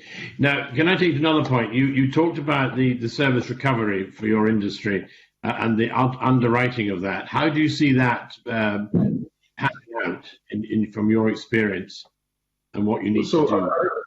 To be honest, there's still a very high risk that we see failures in the industry. Whether it's it won't be Edinburgh Airport. Thankfully, we've got quite deep pockets in terms of being able to survive this. We've managed to borrow huge sums of money to survive this, and we'll get through this.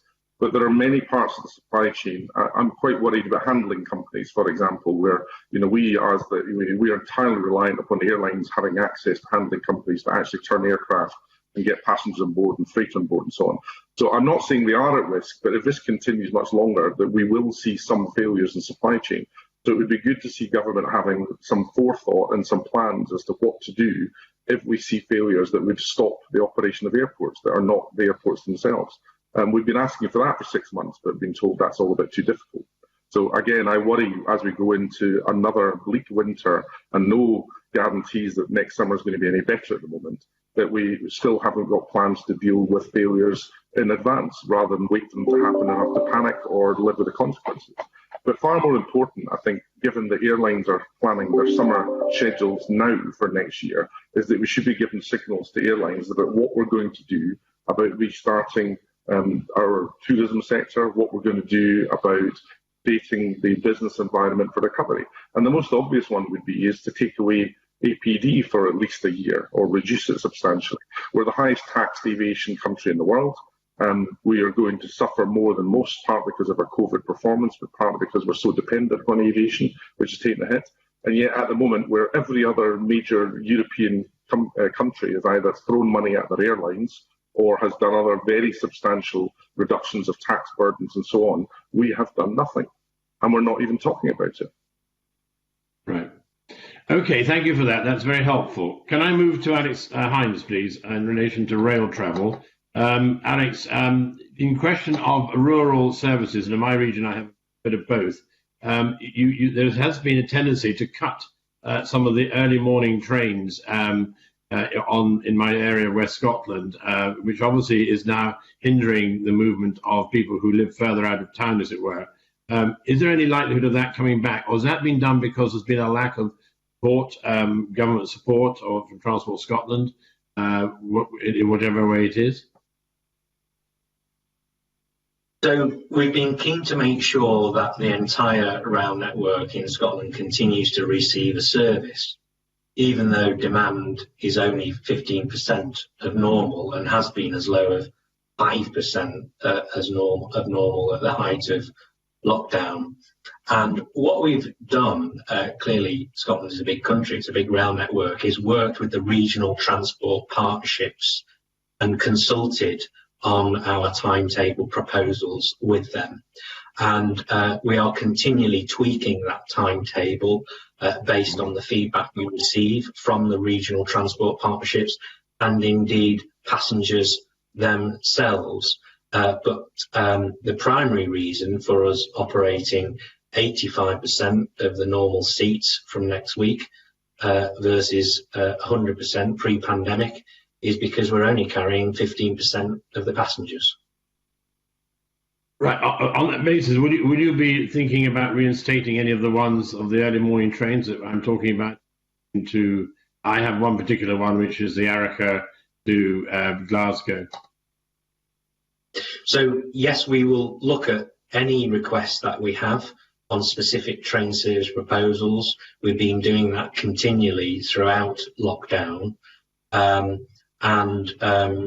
Our approach has been to work within the travel restrictions, the public health guidance, the demand that we're seeing, which we review on a daily basis, and continually tweaking our timetable as we are tomorrow in the Glasgow area. So I'm happy for you to write to me on that, and we'll respond to you in due course. Thank you. Can I move lastly to Alistair Wilson and ask you a couple of questions, Alistair, in relation to your points about the bus and coach trade organisations. Do you feel they're pushing hard enough on behalf of your pals and indeed your colleagues in the industry? Absolutely. The Confederation of Passenger Transport in Edinburgh have worked with they've got an executive committee of about 6 or 8 coach operators as well. They have been working tirelessly since March, trying to get support for the coach industry. Been banging their heads off a brick wall. The work and the hours that have been put in by say the CPT and the coach operators has been fabulous. Obviously just yesterday this fund's been announced. We don't know how far it will go. There's 3,000 coaches in Scotland, a £6 million fund available. So we need to see how that's going to be distributed. There needs to be a workable mechanism that suits all operators, large and small, operators with older vehicles, newer vehicles, minibuses, coaches. There's big difference in operating costs of the vehicles that everyone's got, and the fund needs to be distributed evenly and fairly throughout Scotland. But the guys at the Confederation of Passenger Transport in Edinburgh absolutely can't fault them. Right, okay. And has the SPT, Strathclyde Transport, been held as well? Morris, hold on a second. Sorry to interrupt, but I'm afraid just given the timing, in fact, we've got 2 more members to get through. I hope you don't mind. You can take your last question up. Thank you. Can I turn next to John Mason, please? Thanks very much, Convener. And my question's around enforcement, and if I can maybe start with Alec Hines. We've heard already that the buses, the driver encourages the passengers to wear masks, and some of the seats are marked off and some of the seats are not. Whereas on the railways, it appears to be a free-for-all. I understand there is a ticket collector on the train, but we never see them. Does the railways not need to take a bit more encouragement and enforcement action? So our advice to customers is to follow the 5 rules for safer travel, and part of that is to wear a face covering at stations and on trains, and that is the law now here in Scotland. And what we've seen is compliance levels to be very good. We have 6,500 CCTV cameras across the network who continually measure compliance with face coverings, and we take action where we have hotspots of non-compliance. It's for the police to enforce the law, and we work with British Transport Police to make that happen. But if we never see a member of staff walking through the train, that reassures passengers when they see somebody. And frankly, it is groups of younger guys that do not wear masks. It's a macho thing. But they're challenged in the shops, they're challenged in the buses. Why aren't they challenged in the trains? So our priority is to keep our staff and our customers safe, and the physical distancing between staff and customers is very important to us. We do want to reinstate ticket checking on board trains in the future. Clearly, that is something we have to risk assess to keep our people safe, and we'll be working with the trade unions to do that. If customers follow the 5 rules for safer travel, then customers and staff are kept safe. I mean, maybe Mr. Wilson could tell us, does his drivers have a bad experience when they encourage people to wear masks? Overall, the uptake in wearing masks has been pretty good, but it's not a driver's job to police it. The driver's there to drive a bus. He's recommending face masks, but there's obviously exemptions. Ultimately, some people will take advantage of the exemption rule, but overall, the uptake on masks has been pretty good. Okay, thanks, Convener. I'll leave it at that. And Stuart McMillan, please. Thank you, Convener. Just at the outset, I'd just like to clear, as I have done before, that my wife works part-time for CalMac. Just as a couple of questions just regarding, actually focused towards CalMac, but also ScotRail. It's regarding the lessons that have been learned from the current processes. Obviously bearing in mind with the 5-day situation we're going to have over the festive period. Some areas obviously went from tier 4 to tier 3 or tier 3 to tier 2. And certainly in Inverclyde and also over in our parts of Argyll and Bute, there have been reports of people travelling from Glasgow and elsewhere to go to Dunoon and go to Helensburgh to go to the pubs and obviously have alcohol. Now clearly they will have been using ScotRail to get there, and also ScotRail and CalMac to get there. So I think this kind of goes back to a wee bit regarding John's question a moment ago regarding the actions that you've been taking to first of all check passengers on your vessels and also on your trains, but also are you aware of this type of activity happening because people are using your form of public transport? If Robbie, if you want to go first. Yeah, thanks. And I think, as I said before, we've got very well developed COVID protocols that address the guidelines issued by the Scottish Government. And we expect our customers to follow that guidelines. We see our role is to inform, and we take that very, very seriously. But we are not there to enforce. Our responsibility for the decision of whether or not to travel clearly lies with the individual. So we inform customers through boarding emails, information at ports, part of our welcome announcements, and on longer journeys, we repeat that.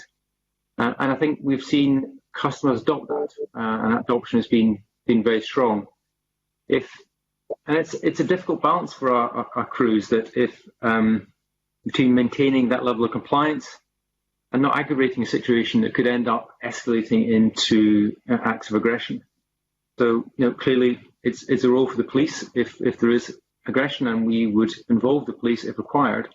But ultimately, it's up to the customer to follow government guidelines, or indeed the law as it stands. So, thank you for that. Just before Alex comes in, has CalMac been required to call the police thus far because of some potentially unruly passengers? We have, and that is a regular occurrence. Pre-pandemic, we have very strict guidelines that we do not accept any aggression towards our staff, and we have a clear protocol that is that if there is any aggression, it's reported to the police. And we've got good links into the local police stations who are able to attend. There has been a slight increase through the pandemic, an increase in amounts of or instances of aggression, but it is still quite a low level. And we are very clear with our staff as to what is acceptable and what isn't, and we support them in being able to manage those types of situations. Thank you. Alex? Yes, good morning. Obviously our advice to customers is to follow the 5 rules for safer travel and also adhere to their local travel restrictions, which are dependent on where they live. And what we've seen is the vast majority of customers adhere to that. So that's great news. And we monitor compliance with that, whether that's through our network of 6,500 CCTV cameras or by listening to our passengers and staff. And where we get intelligence around potential breaches of regulation, we pass that to the British Transport Police. We work with the British Transport Police every day. They're part of our task force arrangements, and it's for them to enforce any travel restrictions or regulations. So this process has worked well, and where we've seen adverse trends, we've worked with the British Transport Police to nip those in the bud. I don't really kind of want to contradict you, Alex, on that point. I did have a meeting yesterday with representatives from British Transport Police, Police Scotland, and also representative from ScotRail, because some issues that have happened locally. This kind of touches upon John's questions a few moments ago, once again, but also the Fife Circle was commented on just regarding areas of one of the routes where there has been a number of kind of unruly passengers, but predominantly youths, either not following the rules or and certainly kind of putting a bit of fear into other passengers. We're agreeing. Last weekend we were working with the British Transport Police on the Fife Circle to nip some behaviour that we saw which we didn't like in the bud. So we're agreeing. We're working with the British Transport Police to make sure that people comply. But it is for the police to enforce, not the rail industry. But once again, if I think we all accept also as things stand at the moment, because of the revenue issue is somewhat different compared to pre-COVID. But when you get to the point of, once again, allowing revenue collection to take place on the trains, then I think that probably would actually have a positive effect, as you and I have discussed before. Yeah, and we're looking to reintroduce revenue collection as soon as we can, but the most important thing is we work with the trade unions on that and we keep our staff safe.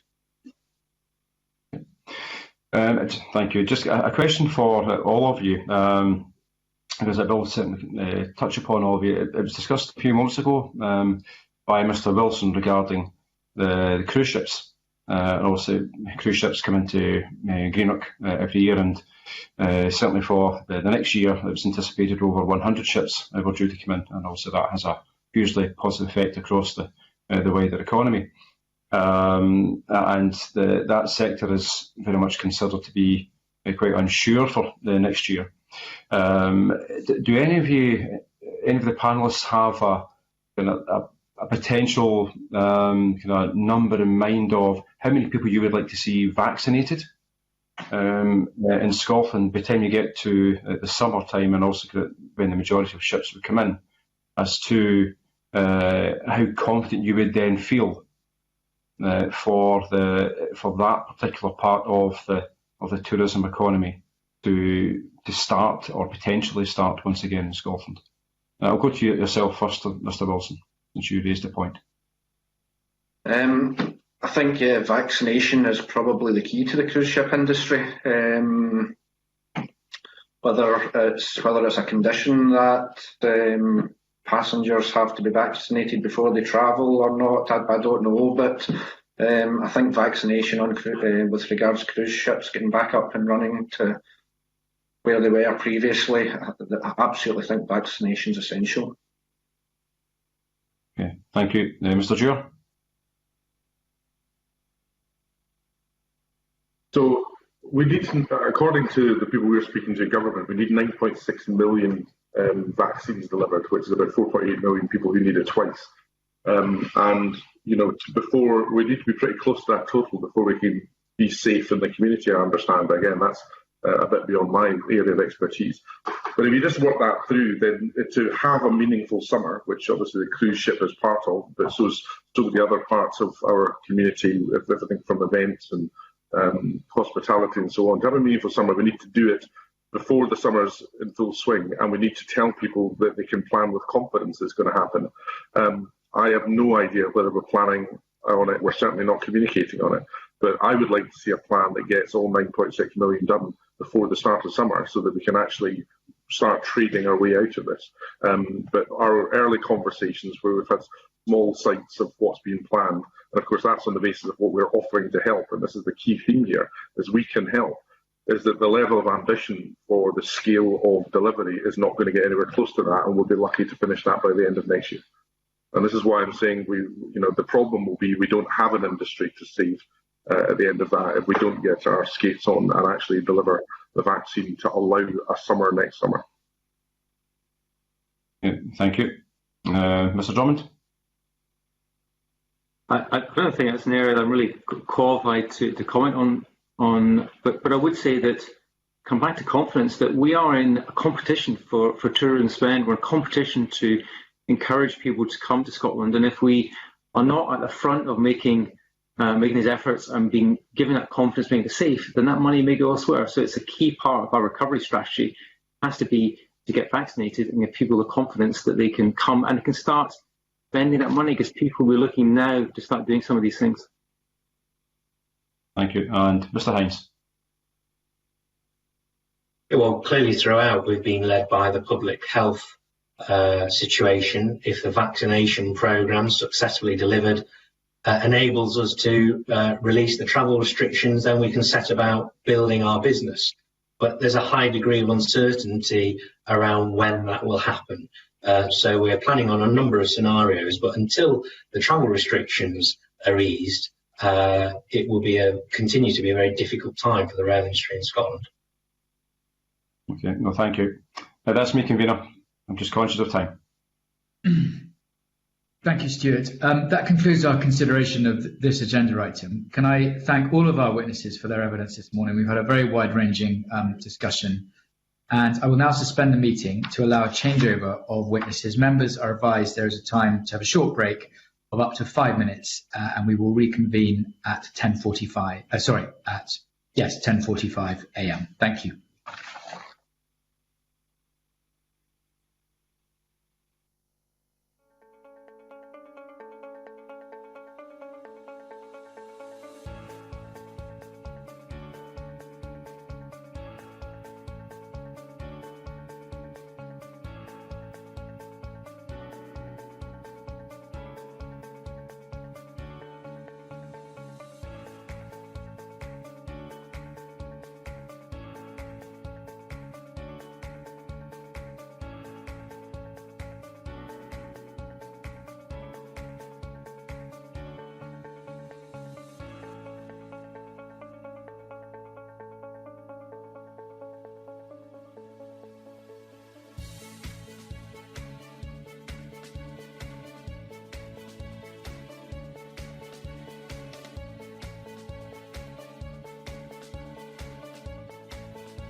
Thank you. We will now consider agenda item 3, which is the consideration of the latest ministerial statement on COVID-19. This morning, we will be taking evidence from the Cabinet Secretary for the Constitution, Europe and External Affairs, Michael Russell, MSP, and Professor Jason Leach, National Clinical Director. This session gives members the opportunity to take evidence on this week's review of the restrictions and levels imposed by government. The committee will also consider draft regulations arising from this week's review, which are entitled the Health Protection Coronavirus Restrictions and Requirements Local Level Scotland Amendment Number 7 Regulations 2020 in draft, and the Health Protection Coronavirus Protection from Eviction Scotland Regulations 2020 also in draft, although these regulations will not be voted upon until a later meeting of the committee. Cabinet Secretary, can I welcome you and Professor Leach to the meeting, and can I ask you, Cabinet Secretary, to make a brief opening statement? Thank you, Convener. As the committee is aware, on Tuesday, the First Minister set out the outcome of the 5th review of the allocation of levels. Since our levels approach under the strategic framework was introduced, we've been seeing a decrease in the number of positive cases being reported each day. Encouragingly, this does suggest that the approach with the different levels of protective measures is having the positive impact it was developed to meet. While prevalence of the virus is, however, still too high, we do hope to see further improvements over the coming as the data reflects the impact of the temporary level 4 measures that we introduced. But we're not complacent. The Four Nations Agreement for a limited relaxation of rules over the festive period, while it will help to combat social isolation and loneliness, does bring with it a risk of increased transmission. Already made it clear that the safest way to spend Christmas is for people to stay within their own existing households, acknowledge there will be demand, and is demand, to see family and friends, and the significant risk that this mixing will lead to a rise in the R number and increasing cases of COVID-19 is a real risk. That's why it's been necessary for this week's review to continue to take a cautious approach, to manage the risk carefully, to ensure that the hard work and sacrifices of people across Scotland are not undermined. This week's review, of course, does see changes. Confirmation that all 11 local authorities in level 4 will move to level 3 on Friday. These decisions have been made against the need to continue to lower the prevalence of the virus prior to the festive period. And that's the key to avoiding more restrictive protected measures. The 11 authorities have seen prevalence of the virus fall significantly in each area. In some cases, it's been more than halved, but we do need to remain cautious. 5 other local authorities have seen their allocation levels lowered. 2 within level 2, Dumfries and Galloway and the Scottish Borders, have had consistent low levels for some weeks and will move to level 1. 3 areas of level 3 will move down to level 2, Angus, Falkirk and Inverclyde. They all have relatively lower rates of transmission. We have, of course, looked carefully at other cases. You will be familiar, of course, with Argyll and Bute. We've looked carefully at the city of Edinburgh. Now, Edinburgh is a difficult decision, and I'm sure Jason will have more to say about that. It's currently recording cases below the Scottish average, but there's been a slight rise in recent days, and there are risks around increased social activity over the festive period, and those would be particularly acute in a large urban area like Edinburgh. Edinburgh's good transport links, its concentration of hospitality and retail venues has always attracted and will always attract a large number of people for a wider area. And in these circumstances, that would increase opportunities for transmission. That additional risk was a factor for consideration in the review and a decision not to move Edinburgh at this stage. We've acknowledged and fully appreciate local concerns around the decision, and the First Minister has confirmed, and I do so again now, that we will consider Edinburgh and Midlothian's position again next week. As with last week's review, the trends in case numbers and test positivity in Aberdeen City and Aberdeenshire continue to be a source of concern, and we'll monitor those situations closely, but both remain at level 2. And in recognition of the need to combat social isolation in some of our more remote communities, especially during these difficult winter months, and taking account of the low and persistently low infection rates, we've also announced an extension in the level 1 in-home socialising exception, islands that aren't connected by road. The next scheduled review, as you know, Convener, will be on the 15th of December. We, of course, maintain the right to bring forward any one or more local authorities for consideration if the situation does require it. And on the 2 draft regulations, let me say that the first of those, number 7, the amendment number 7 regulation, is provided to the committee in draft form. It makes the adjustments to the level allocation in 16 areas that I've just set out, and the regulation also allows the in-home socialising that I've indicated. It also adjusts the travel restriction in relation to Jersey and the Republic of Ireland. And those regulations come into force tomorrow, and the health protection, coronavirus protection from eviction regulations are also with you. This is a draft regulation. We introduced a ban on the enforcement of eviction orders previously. This exists in the private and social rented sectors for 6 weeks, from 11th December to 22nd of January, and it reflects the First Minister's announcement last week, and it provides support for people who should not be facing the anxiety of eviction during a pandemic and over this period. I hope those comments have been helpful, and of course, along with Jason Leach, I stand ready to answer whatever questions I can. Thank you, Cabinet Secretary. That was very helpful, and I will now turn to questions. And if I may begin by asking the first question. You mentioned Edinburgh. There's plainly been a huge deal of unhappiness about the position that Edinburgh feels it is in. Even if Edinburgh was to drop a level next week, that would not take effect till next Friday, which is less than a week before Christmas, and with all the impact that will have on the local economy. Can I ask you, and perhaps Jason Leach too, what is the likelihood of Edinburgh moving down a level? What changes would you see required to happen for that to occur? Well, I'll let Jason answer in detail, but let me make the point that I've just made and repeat the point, convener, because it's really important. Nobody is unaware of the difficulties that this causes, and that is a major issue and has been a major issue for consideration. But I have pointed out Edinburgh is in a uniquely, perhaps difficult situation. It will be and is a draw. It is a transport hub. It would be a hub at this time of year. The risk that is already in existence for the Christmas period would be exacerbated if it were to move down a level at this particular stage this week, and therefore the decision was it shouldn't. I'm not pleased with that decision, and indeed I recognise and hear the very substantial concerns. But the decision has been made considering all the relevant factors, including those factors, and that is why it was made and why it stands at present. Jason might want to say something about prevalence and the figures. The figures have shown a small uptake. I haven't seen the figures today, so Jason may be better up to date than I am on those.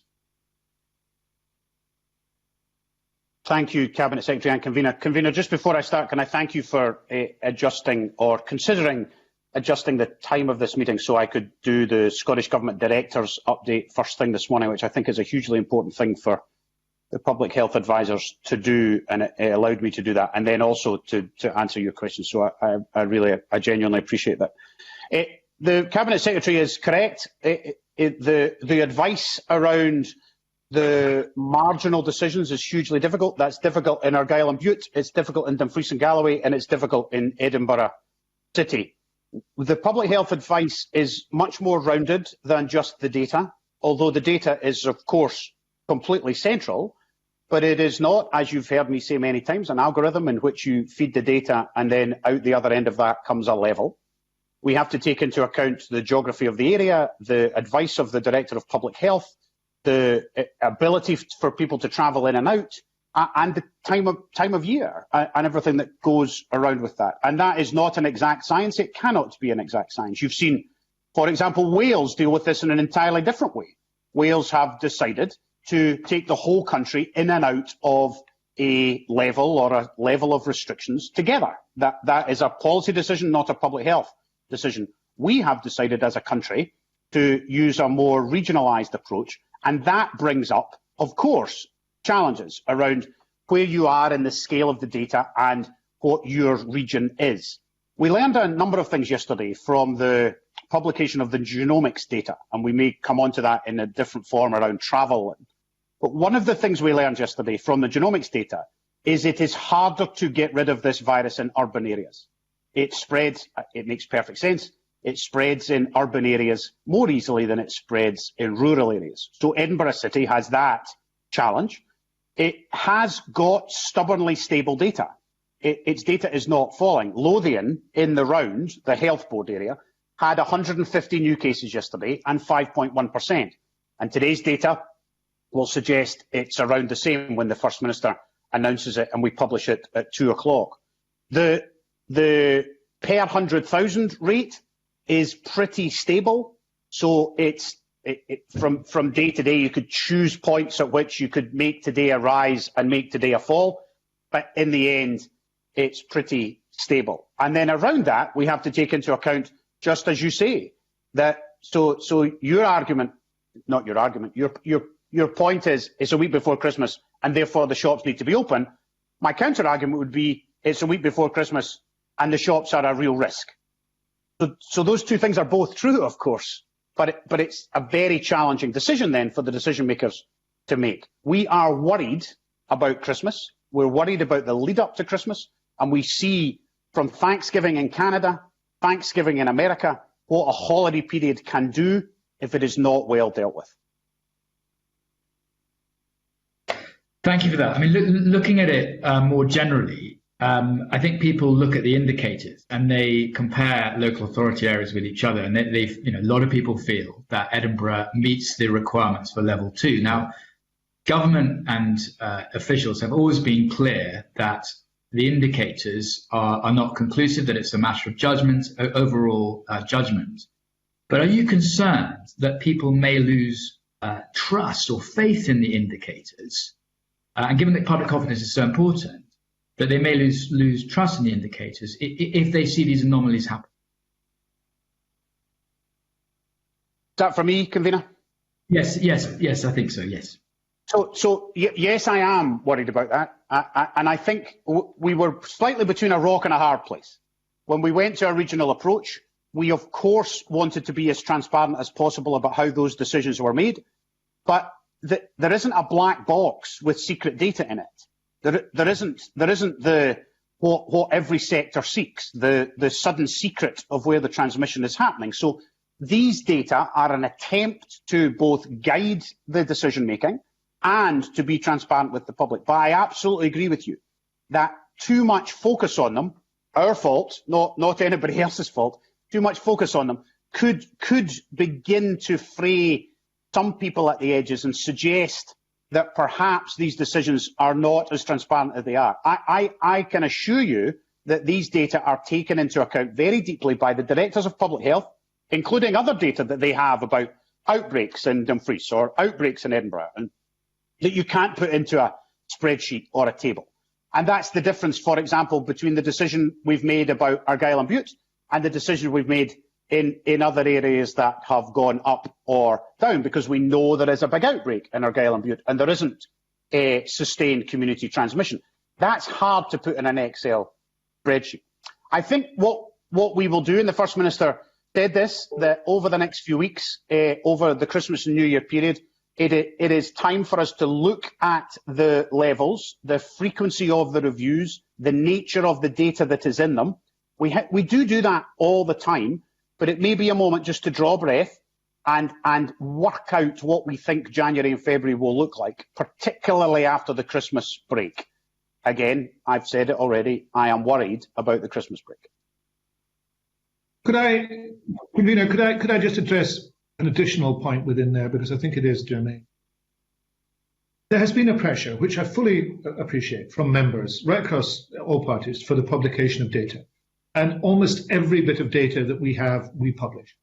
That does run the risk of people looking at it in a cursory fashion or perhaps interpreting one bit and another bit, but the data has been asked for and is out there. The issue of judgment based upon that data, I'm more than willing to talk about.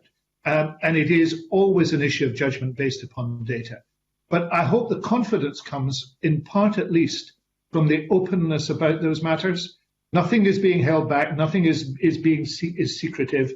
We are being absolutely open about what the situation and describing when there are marginal cases, describing how difficult that is and why the decision has fallen the way it has decision. And we need to go on doing that, as Jason says, constantly examine the processes we're engaged in.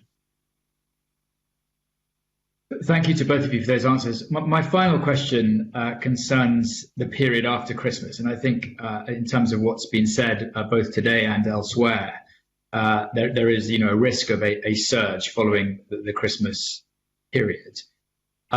is government confident that services are prepared for that surge, both in terms of people catching COVID, but also in terms of perhaps an increased requirement for testing, etc.? Could I have your views on that, both Cabinet Secretary and Jason Leach?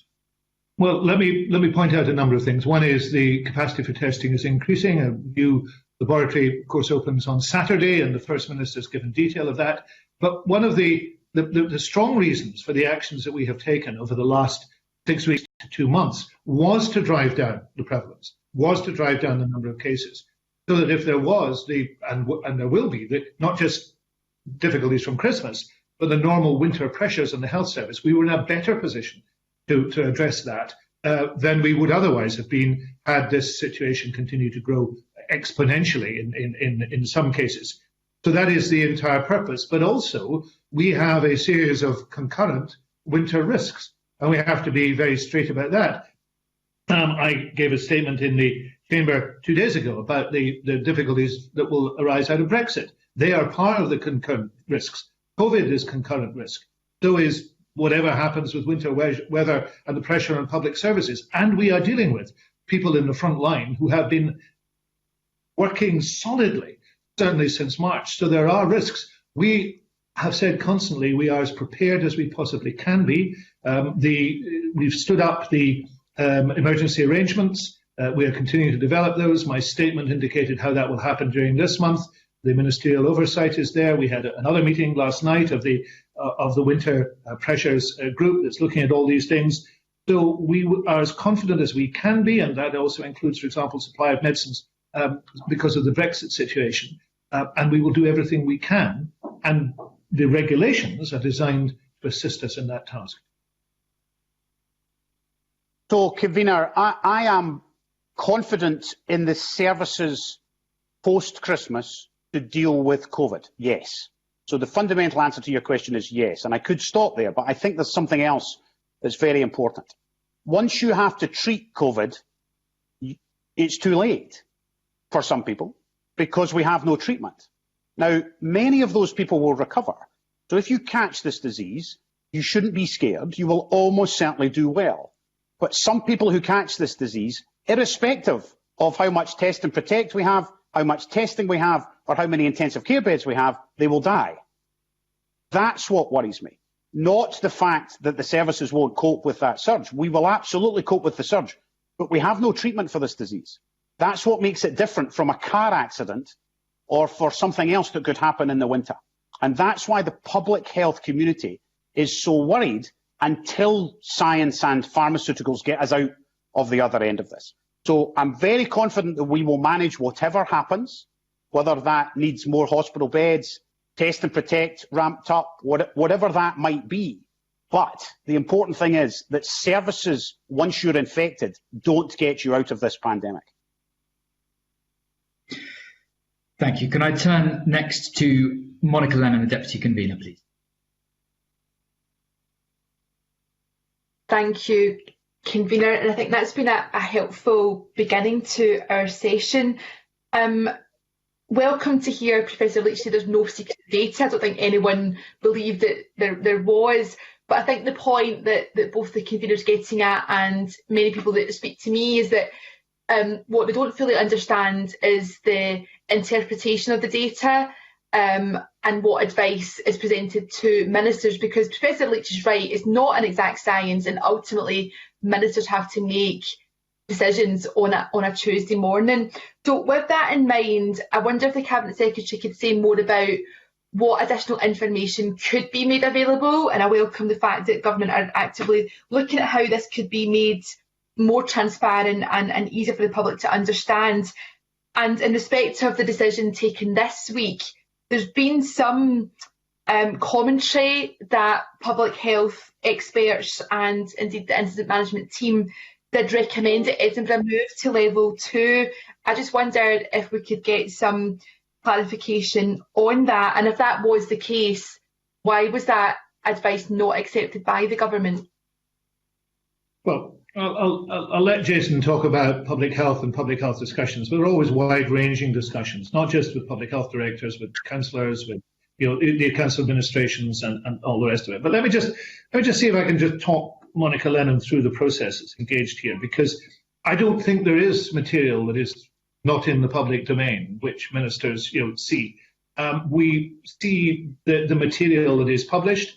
Clearly material will come to ministers not just on a Monday or the weekend, but more regularly than that. Some ministers will see more than that, depends on what their central involvement is. Because I'm involved in regulation and I may see a bit more. Others may see things I don't see. For example, people who have portfolio interests will deal with, John Swinney, for example, would deal with education stuff that wouldn't be shared with everybody. A paper will come to Cabinet, which is usually presented by the Deputy First Minister, who's got day-to-day charge of this, and there will be an extensive discussion. And as you would expect, the Chief Medical Officer will be a key figure in that discussion. Ministers will look at the paper, will discuss the paper, will ask questions, will take some of their own experience, will listen to people with experience, and will come to a conclusion. The Four Harms group has looked at this. The people who are looking at the other harms will have commented upon it. We will be aware of what the local public health views are. All those matters are weighed carefully by the Cabinet as individuals and collectively. And it is sometimes a very detailed discussion. Sometimes it is quite clear what the outcome should be. Sometimes, of course, that outcome will be, as the First Minister has described it, on a knife edge, and it's difficult to say what the outcome should be. And we will come to a common mind based upon what we believe is needed and I have to say this, in the most cautious way possible. Because I don't think caution is a dirty word in this. I think caution is absolutely essential. If we look at prevalence elsewhere, we can see other examples where regulations may have been taken off or abandoned or weakened too early. We've seen the problems that are there. And we're not unique in this. I mean, if you look globally, these decisions are having to be made. Many of you will have seen Angela Merkel yesterday commenting on this in the German Parliament. And talking about the way in which, with the fondness that she has and everybody has for Christmas markets, but weighing that in the balance against the risk to life, a substantial risk to life, and as Jason has said, a disease for which there is no cure in the end, that is the decision we have to reach. And it is reached cautiously and carefully and thoughtfully and based on data which is published. I don't think there is much more that we can say about that than what I've just said. Jason will tell you what happens on his side of the house in terms of all the expertise that feeds into this process at local level and at national level, and indeed at Four Nations level, because there is also consultation on the Four Nations activities. Perhaps Jason would like to illustrate all that too. Before Professor Leach comes in, because I fully understand what the Cabinet Secretary is saying about the transparency around data, and I accept what Professor Leach has said, that the data has not been withheld, but what I'm asking about is the presentation of that data, how it's interpreted, recommendations that are being made to Cabinet. Well, you said everyone in Cabinet has full oversight, so I think we would expect everyone in Cabinet to be an equal in this. So I suppose, given that we're in a national crisis, the public would expect more transparency because accountability is clearly really important. So is there more that government could do to be open about, here's what was recommended, and if there's legitimate grounds to depart from that advice in any way, that the reason for that is published? No, I mean, I've just explained very fully what the process is. If you were then to say, well, that's what that person said, and that's what that person said, and that's what that person said, I have to say, it being politics, that would create an even a confusion, not clarity. The data on which the decisions are made is published. There is detailed discussion of it by, I think, people who are genuinely always trying to do their best. And I think there has to be a level of trust in that process, and there has to be a level in which we all trust each other in that process, and we can say things and we can think things and we can have that conversation and come out at the end of it saying we have a common mind and this is why we've reached it. I think that is really important, and that is what is going on, and that is what has happened. And we've never resisted the publication of information or data, and what you see is what I see, and the judgments we come to are because we listen to people with vastly more knowledge and expertise that either you or I have in this area, and we come to a conclusion in the end of the day on what they have said, what the data presents. I think Jason should comment on that. Yeah, well, just before Professor Leach does comment, I want to be clear that I'm not doubting the good intentions of ministers who are not the experts in this field, but I was asking if there was any departure from the advice of public health colleagues or the incident management team in respect of the Edinburgh decision. So that was a very direct question. There will be a range of views as to what should happen and whether criteria have been met. But that will all come together in the Cabinet discussion, so that range of views will be balanced together. There will be individuals who think that Edinburgh should move, the individuals who don't. That applies to every area. For example, if I take another area, that will be true of Argyll and Bute, it will be true of Aberdeenshire. And at the end of the day, the decision is reached based on that with the collective wisdom or otherwise of all those people who are taking part. And Jason, I'm sure, will amplify that. Professor Leach. Two contextual things first before I describe the public health ladder of advice. One is that the government has published a strategic aim for COVID-19, and it is to reduce the prevalence of the virus as low as possible. So that strategic aim guides the decision making, as it should. If our strategic aim was to create a stability of COVID prevalence around 100 per 100,000, that would generate a different set of decisions. But our strategic aim, outlined by Cabinet, drives our advice because it is to drive the prevalence of the virus as low as possible. The thinking there being that globally, the countries that have done that have also recovered their economies faster. The second contextual thing is caution. It is quite difficult to be cautious in my seat because everybody wants to come down a level. Nobody has written me an email to say we'd like more restrictions. Not a sector, not an MSP, not a local authority leader, not one. Every single piece of advice I get from those areas is to go easier, be easier on us. Our local authority should come down. Our sector isn't the cause. So caution for the public health leaders is really difficult. I don't want you to feel sorry for me, but in that group of people who are giving public health advice, it is tough to be cautious. And the way we do that is with a 5-step ladder of advice. We have the directors of public health in each local authority. They work for the health boards, but they cover multiple local authorities with teams of people. So that's level 1. They feed in to the national IMT chaired by Public Health Scotland and Jim McMenamin, the head of the clinical lead of that organisation. Their advice then comes to what we call our senior clinicians, Gregor, Fiona and I, roughly. But that's a broader group. We have 8 clinicians at a senior level in the Scottish Government, but the ones you would know are Gregor, Fiona and I, the Chief Nurse, the Chief Medical Officer and the National Clinical Director. That then goes to a 4 harms group. That's where we join with the Chief Economist, with the Chief Social Researcher, with others in that, the analysts, who then, in tune with the Director General for COVID, go to the Cabinet. And the final decision-making point is the Cabinet. So the public health advice has been through a number of iterations to try and make it as robust as it possibly can before it then goes into that conversation which Mr. Russell has just described.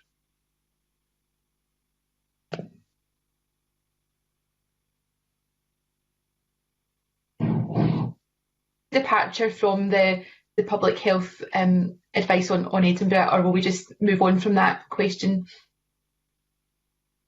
I'm sorry, I couldn't. I'm not sure it was my computer or yours. I didn't hear.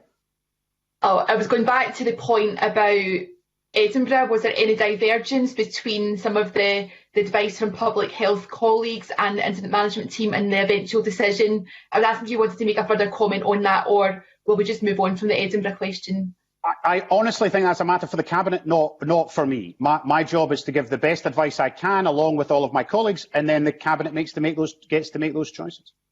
Okay, thank you for that. I'm conscious of time, Convener, so I just wanted to raise one other matter because the Cabinet Secretary referred to Angela Merkel. I think it was quite a powerful contribution, and my main takeaway from that was what she said about schools. And she was making a plea for schools to close on the 16th of December to allow, I suppose, like 10 clear days for the Christmas break. Now, we're not doing that in Scotland. I know there's been a little bit of a change in England when I think schools are going to have an earlier inset day and close on the 18th of December. Can I just ask, well, both the Cabinet Secretary and Professor Leach, if they're keeping this under review? Again, I know that the picture is different across Scotland. I have worries in Lanarkshire because I'm seeing lots of children and staff self-isolating. So I heard a lot about the need for caution. Are we being cautious enough on the issue of the school holidays? Can I have very, very brief answers, please?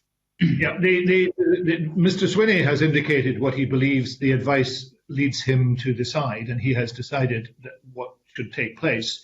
I am not aware that there will be any reconsideration of that, but obviously I would ask John Swinney to communicate with the committee if the committee want more detail on why he reached that decision.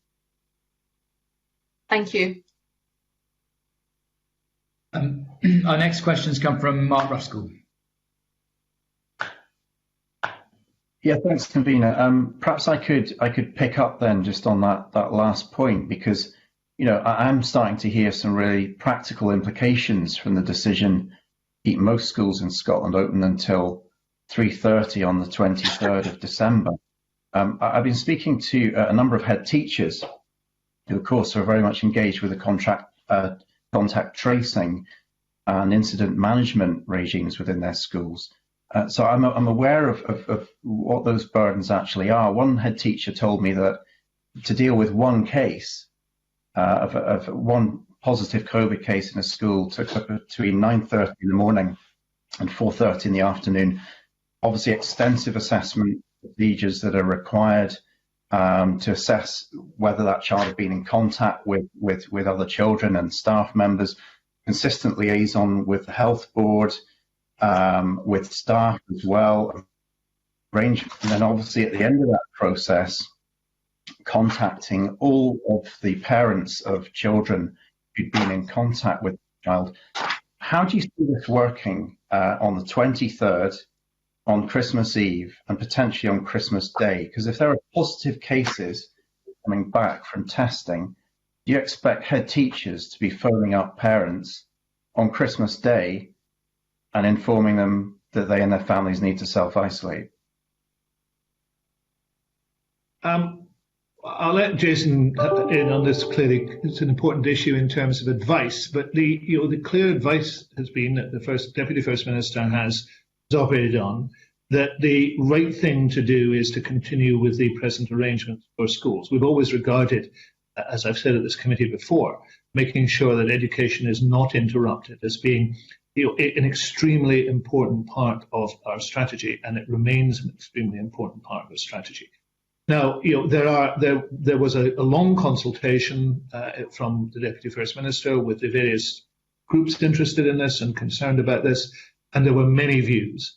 In the end, the Deputy First Minister has gone, as I think he was bound to go, with the public health advice that he believes is most cogent and most necessary in this.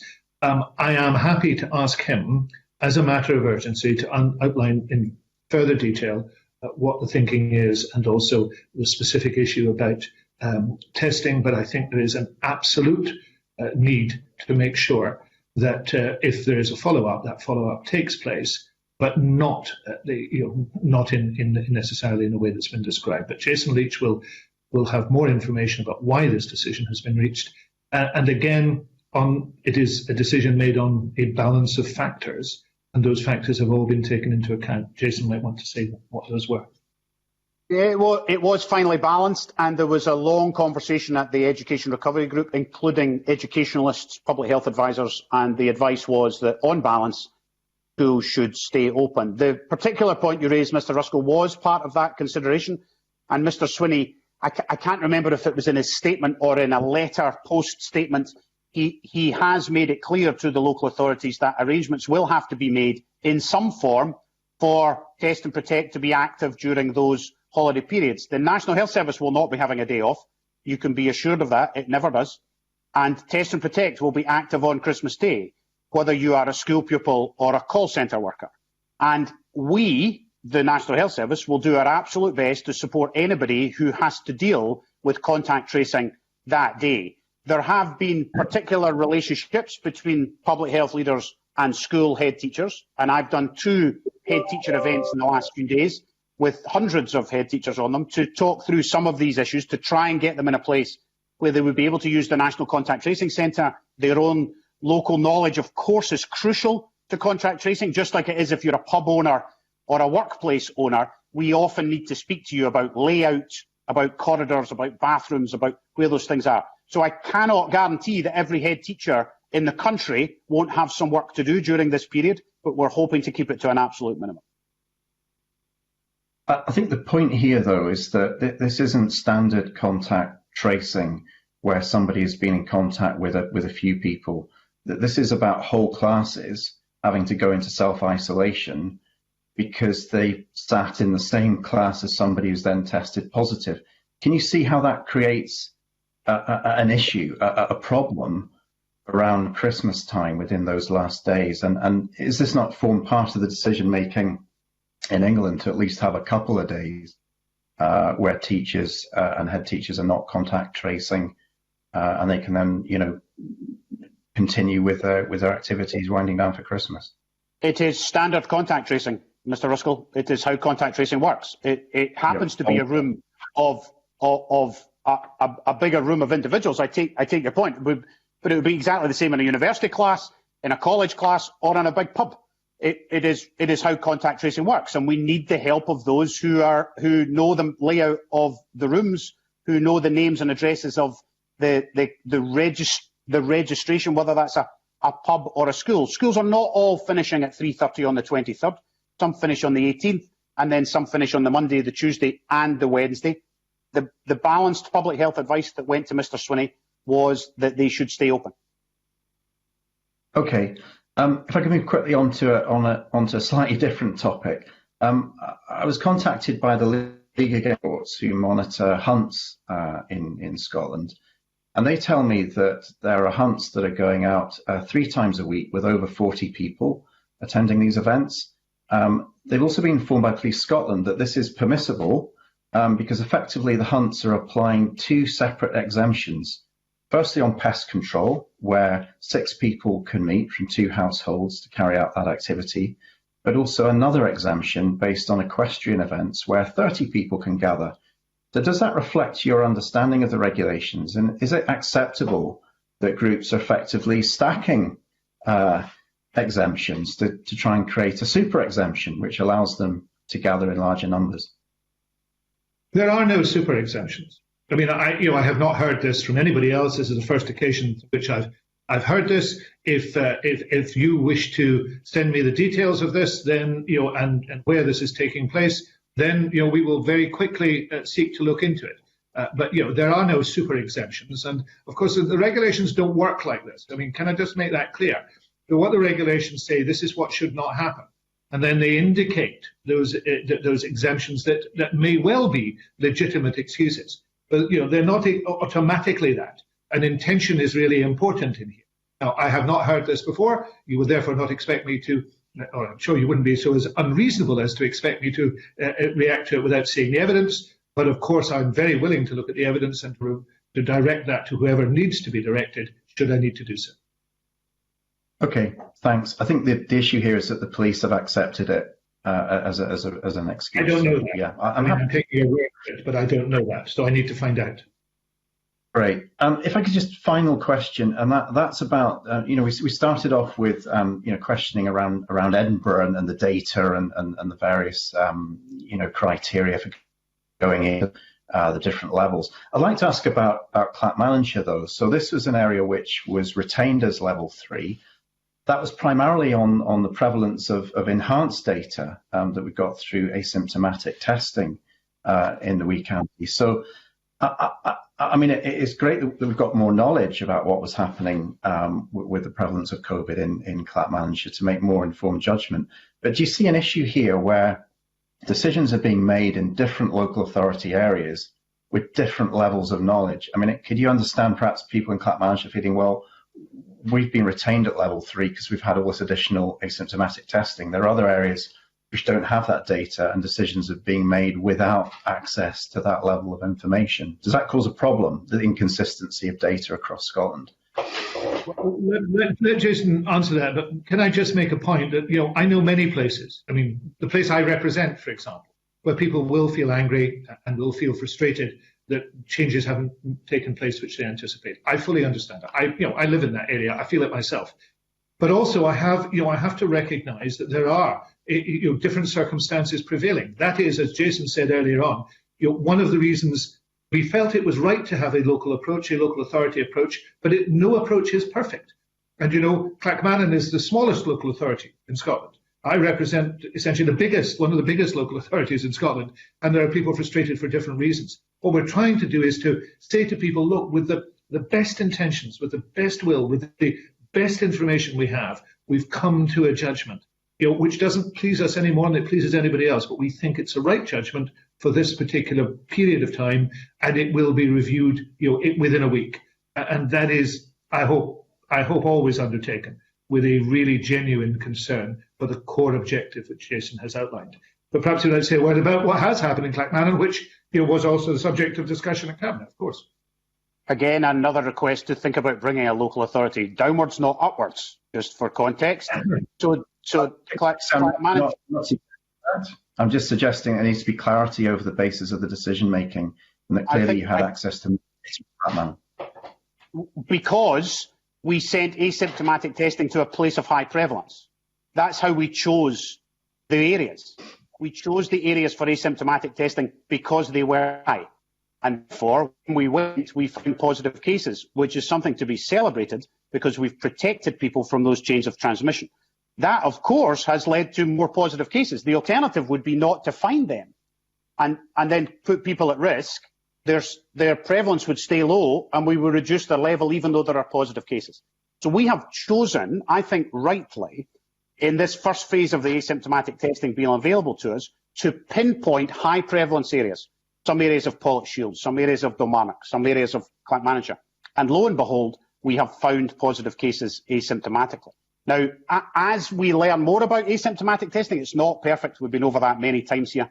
And we will, I think, deploy it in areas where we are worried about the prevalence. And that, of course, will drive the positive testing up. That's what I want it to do. And then break those chains of transmission. Okay, thanks. Stuart McMillan, please. Thank you, Convener. So just a question regarding the process for decision making. Now, obviously, some members clearly today are a bit frustrated about what's happened. I have been in the past, but I'm just seeking maybe a bit of clarification if I can. The process that has happened thus far, I assume that has not changed in any way, shape or form. Is that correct, Cabinet Secretary?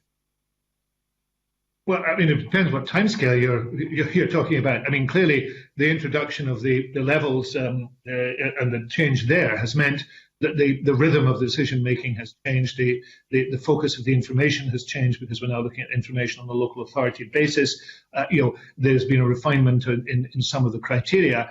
So I would say rather than unchanged, I think the situation has improved progressively over the last however many months it has been. And these decisions, of course, are being taken on a weekly basis now, whereas previously we had a 3-week cycle. They could change, of course, as between 3-week cycles, but there was a 3-weekly cycle, and now we've gone onto this new cycle, a new weekly cycle where a decision is reached by Cabinet on Tuesday morning. It's announced to the Chamber on Tuesday afternoon. There is then the opportunity to have this discussion and for draft regulations to be looked at. That's a big change. So, yeah, there's been changes, there's been improvements, and I hope this is a more responsive and continuously more open process. Because, there isn't anything that people aren't seeing, and there's an absolute frankness in this type of discussion about how these decisions are being reached. Well, thank you for that. I just wanted to get that clarification because, obviously, a few weeks ago, when one local authority area, the figures were really low, and I was disappointed that we didn't go to Tier 2 and we remained in Tier 3. Then within 2 weeks, we were struggling to actually stay in Tier 3, potentially going into Tier 4.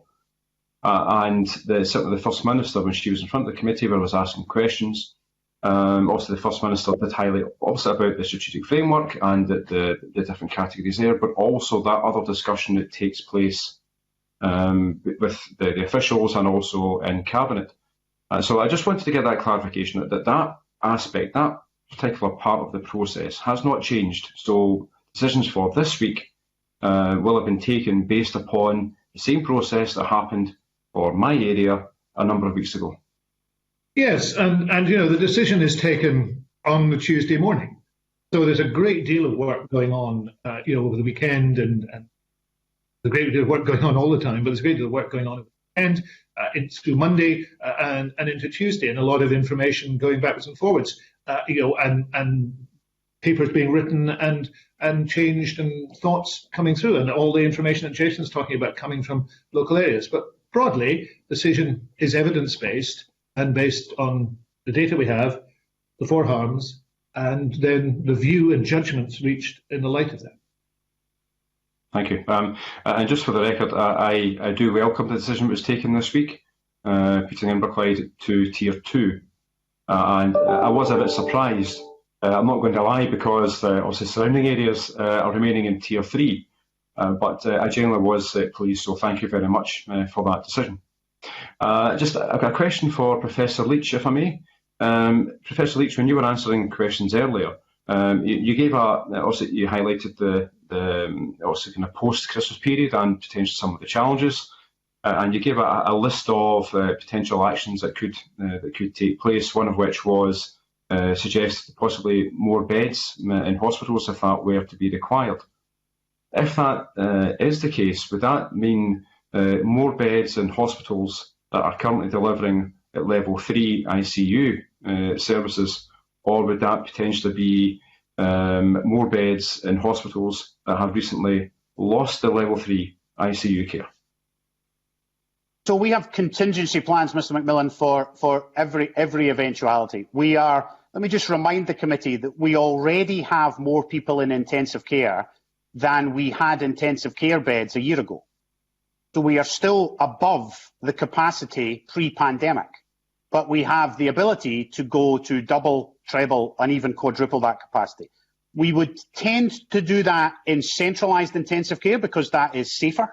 That's where we would tend to put really sick people. We know that around the world is better for those individuals, but we would then have a cascading set of beds for whichever dependency was required as we go out. So Inverclyde Royal would have the appropriate level of intensive care for Inverclyde Royal, but if you get particularly sick with COVID, that becomes a more specialist area, and we would tend to batch those, forgive the shorthand, we would tend to batch those very seriously ill people together. So we have contingency not only for ICU, high dependency, where now a lot of COVID patients are, because we're learning a bit more about how to treat them.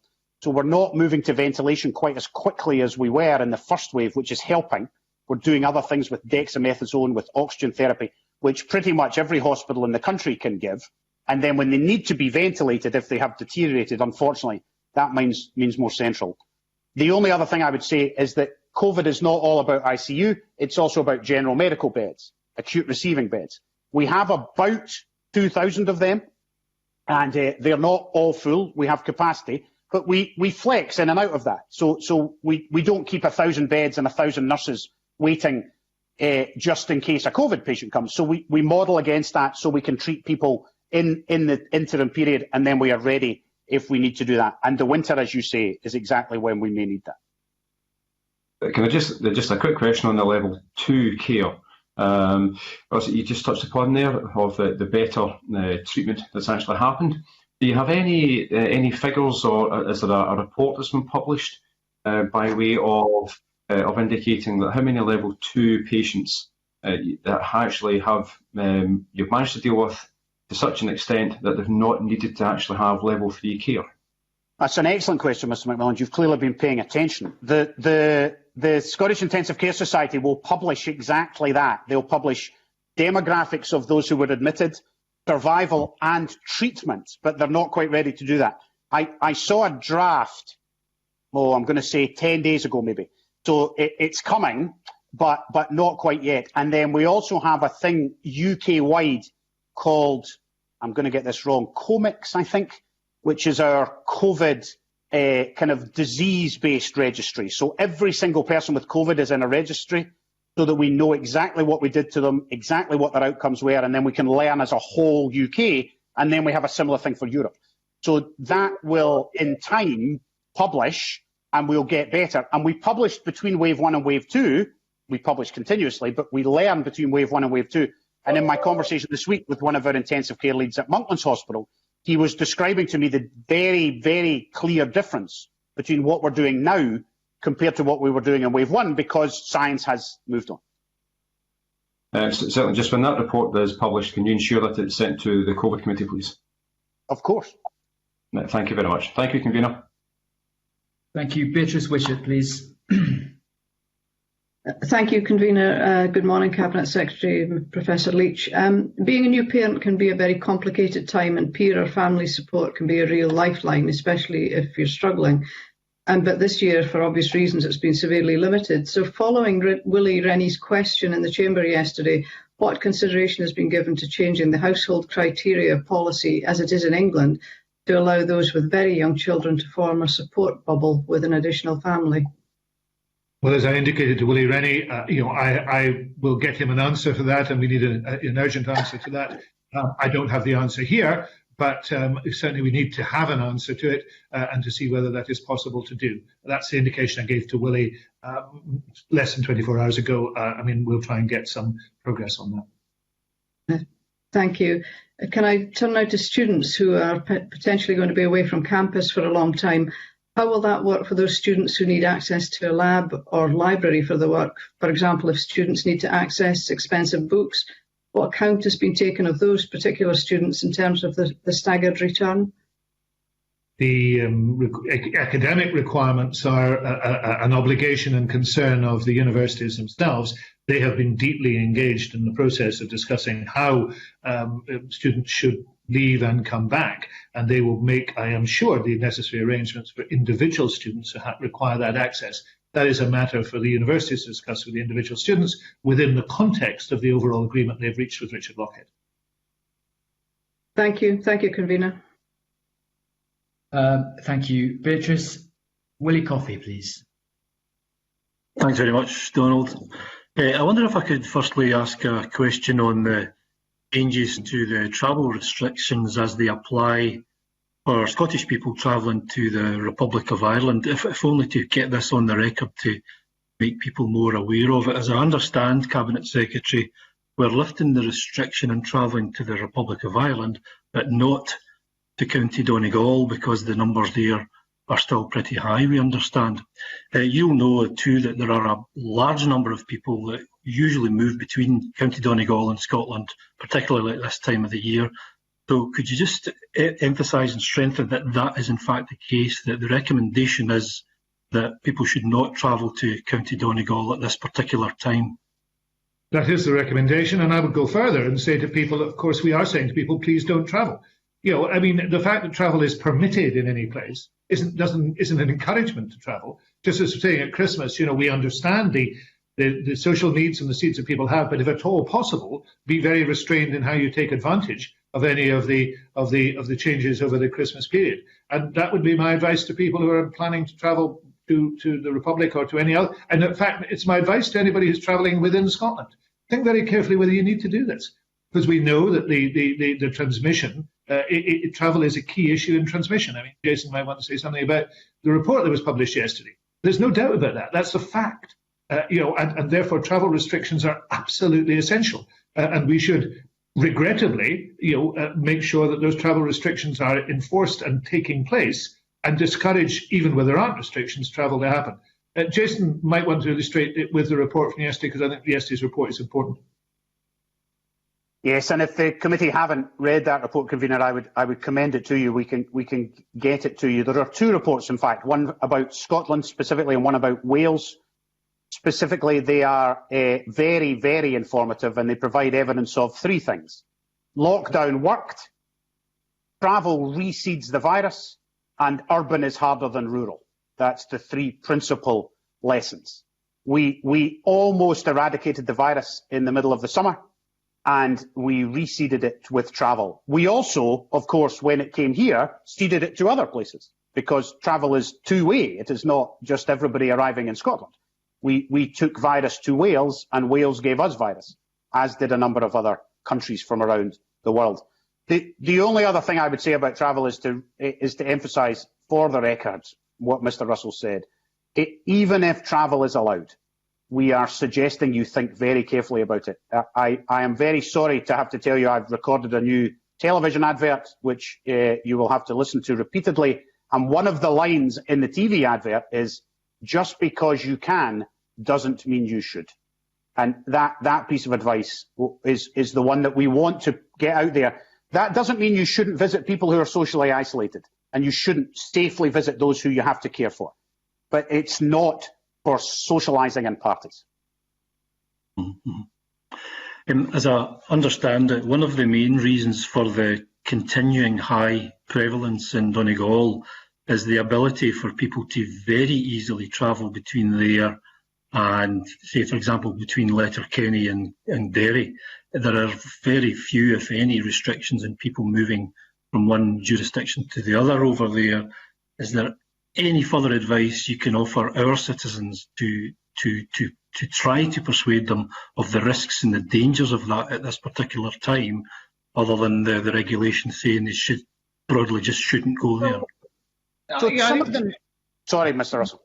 No, only go, Jason. Thank you. So I was going to make a generic travel point, and travel has become a little bit iconic for us. But the basic public health advice is completely apolitical. It is not about national boundaries. It's not about European boundaries. It is about boundaries around prevalence. So the illustration I used at the First Minister's briefing yesterday was a school class with measles. That's a very small travel restriction, but you wouldn't want that class with measles moving into the next classroom next door with no measles. So you can make that Elgin, you can make it Highland, you can make it Scotland, you can make it the UK, or you can make it Europe. You can make it whatever size of travel restrictions you wish. The fundamental public health advice, apolitically, not about national boundaries, fundamentally is stay local, because you will not spread the virus as easily if you stay local. Now that applies in Donegal, and we now have very granular data, country by country, region by region. You can look up the Scottish, and people who come to visit Scotland should do this, and people who live here should do it. You can look down to units of 4,000 people, and you can find the prevalence in that area. And that's how we knew where to put the high prevalence testing, for example, right down at that level. The same is true in the Republic and in Northern Ireland. You can find very, very granular data about the prevalence of the area you would be visiting to help you make that risk-based decision. Can I just make a point about the way in which this affects people? There are exemptions for work. There are other exemptions we can utilise. But even there, we're saying to people, do you really need? And I'll be very personal about this, Mr. Coffey. One of the great pleasures in my life as the MSP for Argyll and Bute is to travel what I think is, people may disagree, the most beautiful constituency in Scotland, and to meet people whom I've known and worked with for a long time. And I feel every day the lack of that. And I suppose I could say, somehow, well, I can go to Mull on Wednesday because it's work. And I've deliberately said to my constituents and to myself, regrettably, I'm going to have to do this, possibly for the rest of the time that I am their representative, because I'm retiring next year, and not do that. And I feel it. It's not huge in the sense of, people not being able to see their granny or whatever that, but I do feel it. I feel it every single day. But I'm not doing it. And that is what people need to do, to say to themselves, look, even though I'd like to do this, even though I want to do this, I'm not going to do it. And I think that's the advice I would give to people. And whether it be going for me, whether I'm going to Donnelly or going to Donegal, the message is the same. Okay, I really appreciate that. I think it was important to ask those questions and to strengthen that message. But I have one final question, if I may, Convener, probably for Jason Leach. It's really about international travel again, since I'm on that theme, and the role of the vaccine programme in that respect. Mr. Dewar at the earlier session there was telling us that he thinks we won't have an industry unless the rollout of the vaccine programme does something to assist and aid people's ability to book holidays in time for the summer. Would you mind just sharing with the panel what the purpose and priorities are in our vaccination programme as we see it, and give you an opportunity to emphasise that and remind the public just exactly what it is? Yeah, so the vaccine programme really fits into two phases, although we should maybe not talk about phases because we're getting confused with the phases of rollout. But vaccines in general do two things. Initially, they protect the individual who gets the vaccine. That makes perfect sense. And then over time, because you increase the percentage of people protected, you protect the population. And that population could be a country or it could be a world. And we have eradicated smallpox from the world because we have vaccinated the world. We've gone some way to eradicate measles, although recently that's got a little bit more fragile across the Western world because we vaccinated the Western world against measles. COVID vaccine initially will only protect the individuals who get the vaccine because we don't know enough yet about transmission risk. We don't know if you can still get the disease, you just may not feel sick from the disease. We're hopeful, because of what we know about coronavirus immunity in general, that we will get some protection from transmission and people won't be coughing and spluttering as much, so transmission will fall. In the months to come, as we vaccinate more of our country will get more protected and our country will be more able to get back to normal. The problem is that we have to do that worldwide. So if you want to travel to France or travel to Indonesia, you need to know what's happening in Indonesia and France. So therefore, the WHO has a very, very strong mission to vaccinate not only those countries that can afford the vaccine, but also those countries who cannot. And Pfizer and AstraZeneca, as examples, have made it very clear that they're going to make vaccine available at cost price to low and middle income countries. And the WHO is taking donor amounts from the UK, from other places, in order to do that. I think it's an important ethical consideration for all of us that we should think about vaccination as a global mission rather than just as a national mission. So Mr. Dewar is correct. At some point, that protection will allow us to change our advice about international travel, but it will not be sudden. It will not be suddenly you can go all over the world. I think it will depend on a new version of Airbridge, whatever that new version of Airbridge might look like. Okay. Thank you very much, both of you, for that. Back to you, convener. Thank you. Thank you. Maurice Corrie, please. Thank you, convener. Can I, first of all, ask the Cabinet Secretary, the Student Union has produced a proposal for students returning in January 2021, and a good plan which is they want to put in place, and obviously raised it with authorities and the Scottish Government. Are you aware of this, and is it likely to be implemented by the Scottish Government based on its main points, such as basically gradual return and the separation of bathrooms and kitchens, etc.? Well, it will be up to John Swinney to discuss that with and Richard Lockhead to discuss that with, presumably this is the National Union of Students. I haven't seen the stock yet, but I would be absolutely sure that they are discussing that because students are very key stakeholders in the decisions that are being made. So I give a welcome to any contributions, but the decision about how that will go forward is one for Richard Lockhead, and I'm sure at some stage he will communicate with the committee on that. Can I ask Professor Leach to make any comment on that? Yeah, so I'm aware of considerable engagement with the NUS. I've done quite a lot of it myself, in fact.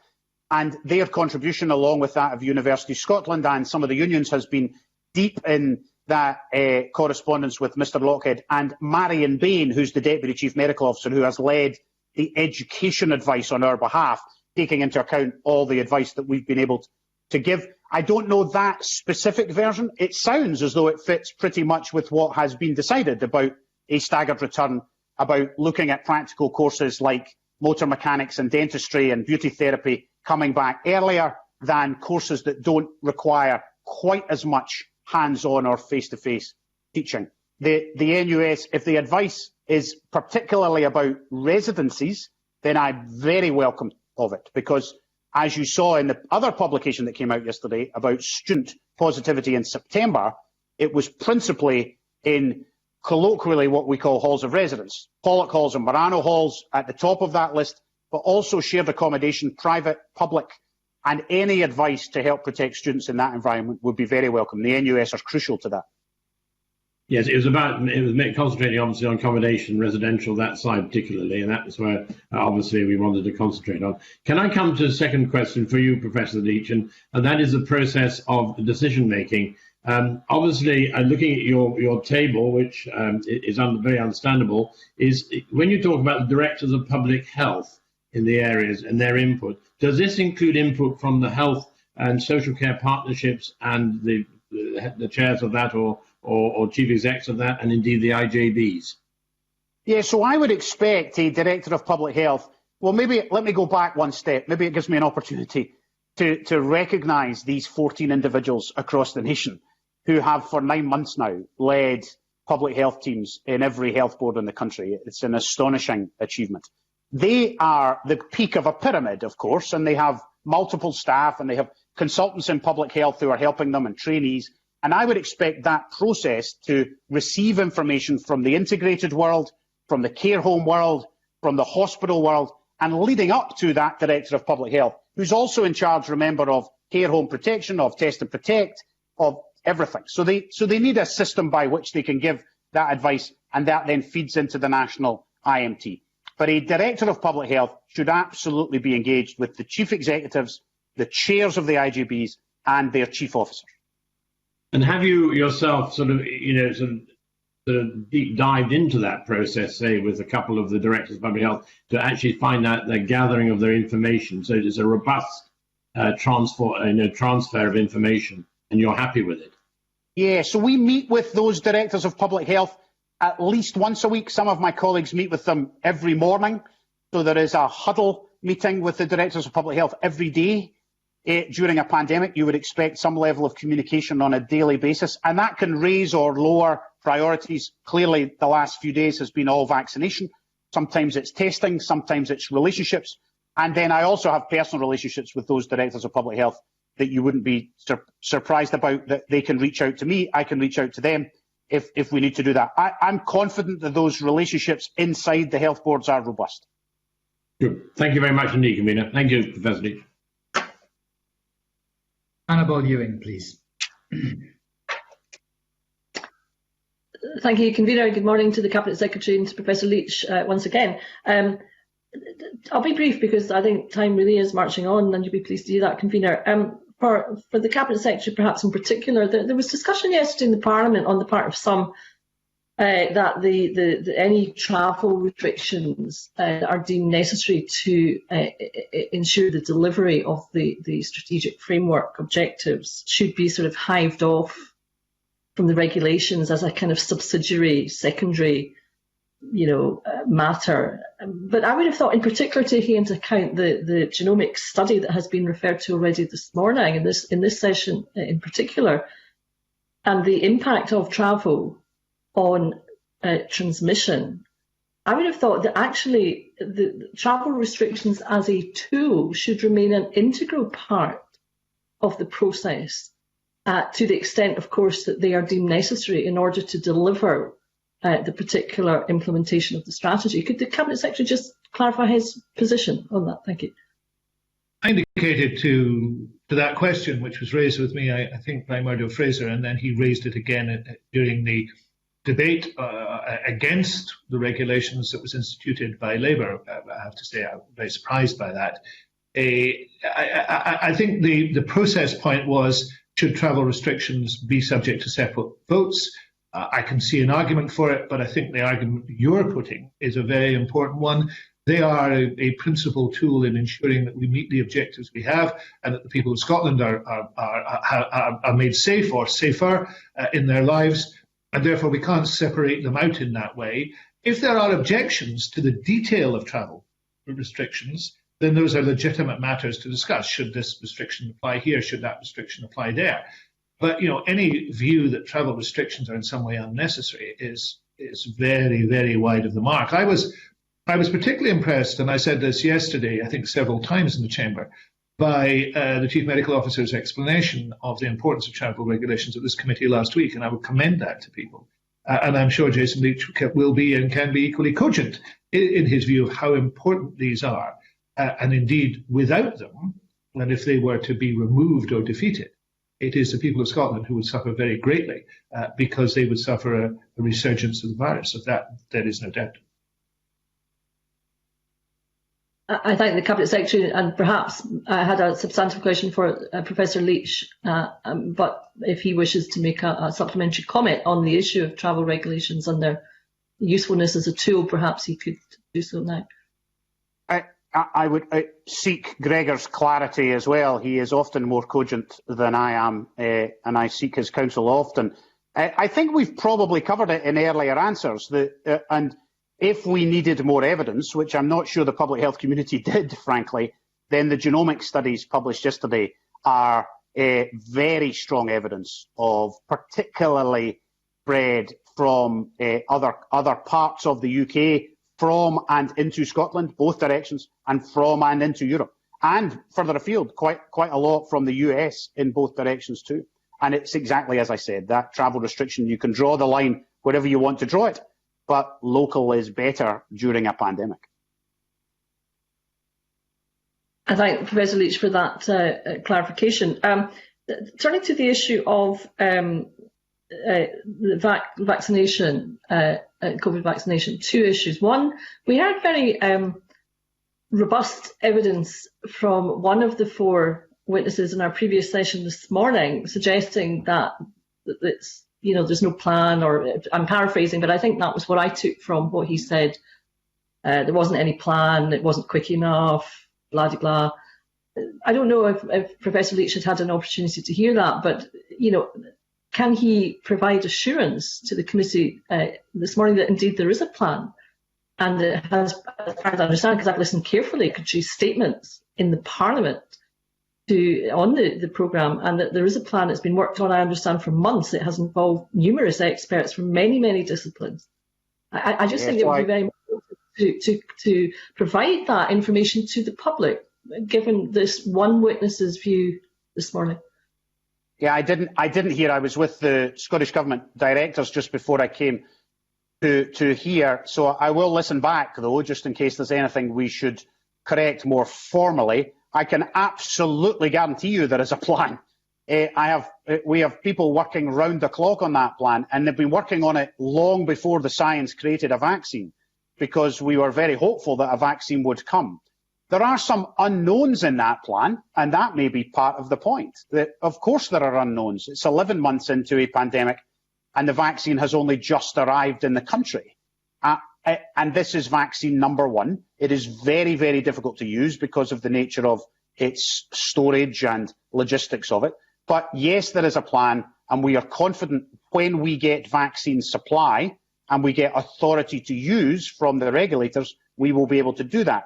We're also very confident in the Joint Committee on Vaccination and Immunisation to help us with the priorities, to decide which people should go first and in which order they should then follow. And they have decided that for us. That it's very, very helpful to have an independent group of thinkers, of clinical leaders who have done that for years, who can help us with that. And that's exactly the list we're going to follow. Well, that is very reassuring. I mean, I think there's one witness out of four this morning. I'm not sure if he has any public health background at all, or has had any involvement in the detail of the planning, so I'm not quite sure on what basis he felt he could make such sweeping statements. It's good to hear the clarification from somebody at the centre of this process. The Professor mentioned at the last point, Convener, the priority approach that the Joint Committee on Vaccinations and Immunisations has set forth, which I think is being followed across the UK. Now, I've had a query raised with me about one particular category of people, and that is the sort of 5,000 or so folk in Scotland who have received a transplant. And I just wonder, it appears to me that they're not part of the immediate priority process, and I just wonder if Professor Leach had any information as to the thinking of the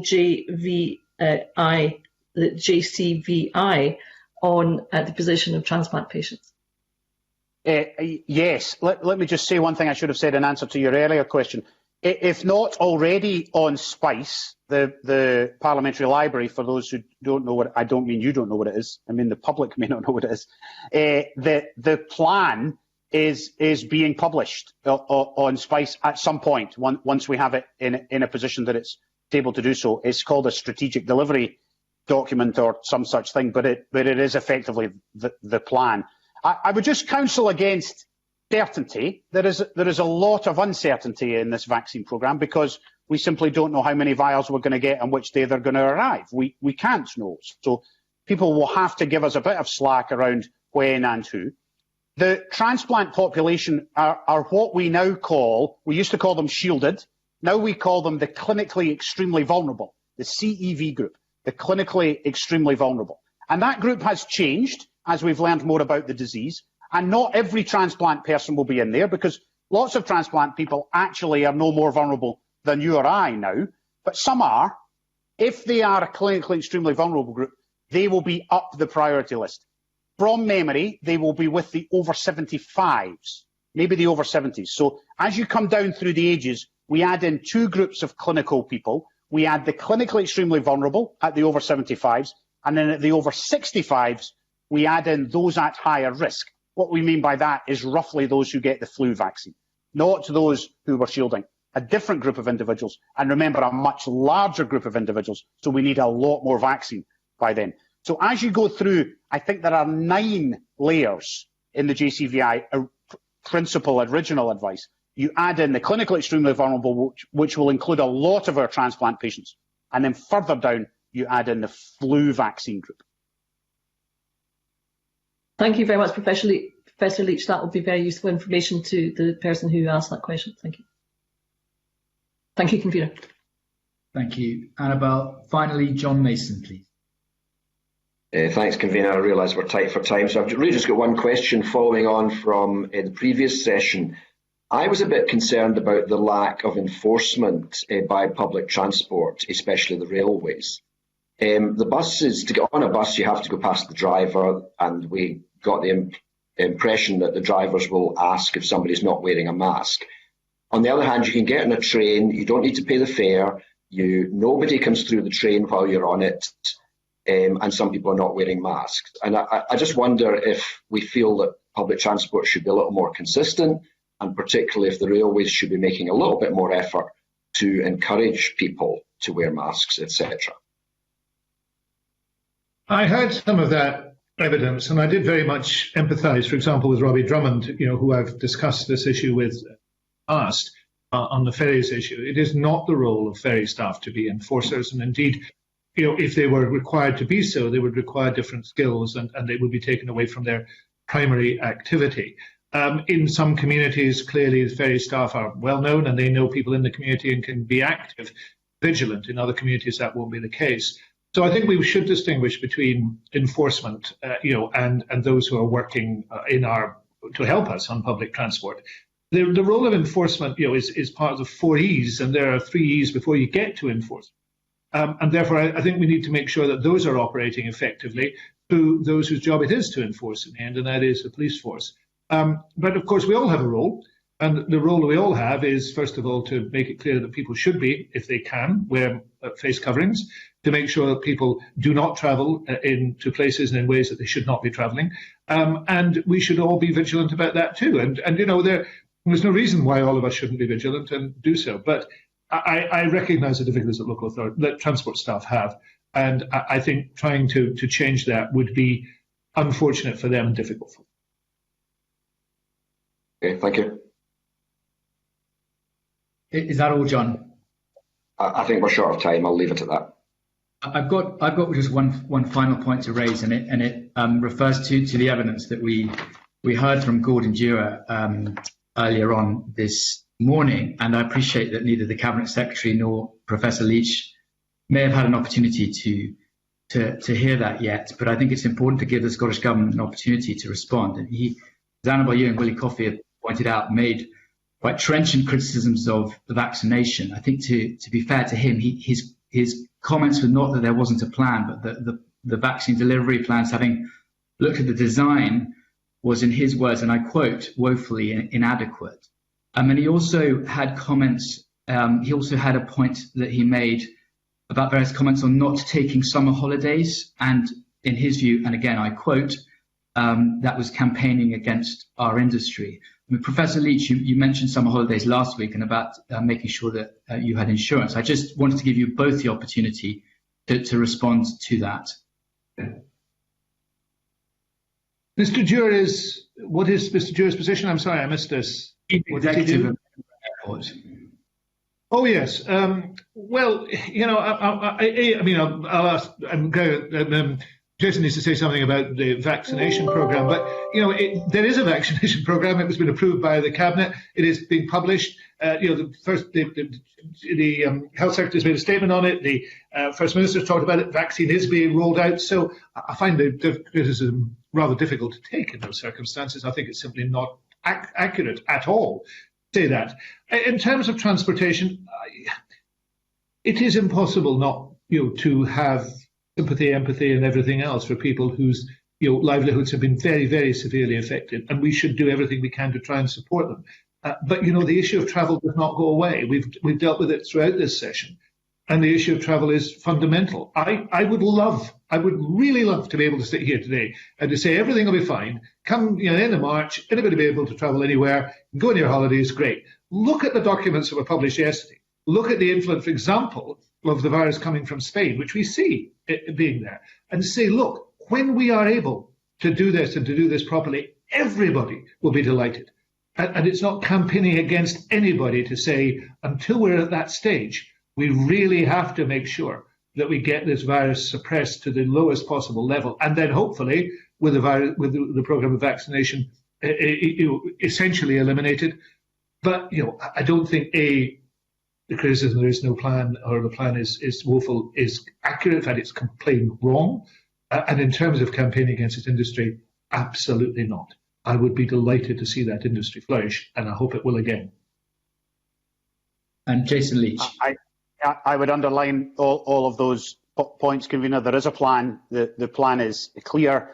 I think we may be conflating two separate issues. We may be conflating early vaccination, when we have 60-odd thousand doses of a vaccine that needs to be kept in a fridge at -70, with mass vaccination in the first and second quarters of next year, once we have hundreds of thousands of doses of vaccine that doesn't need to be kept at -80. That will be an entirely different logistical exercise for which we are preparing and are prepared, but we don't have them yet. So some of the criticism in the media is we haven't cordoned off all the football stadia in order to vaccinate everybody. Well, there wouldn't be any point in doing that in December when we have 60,000 vials of vaccine.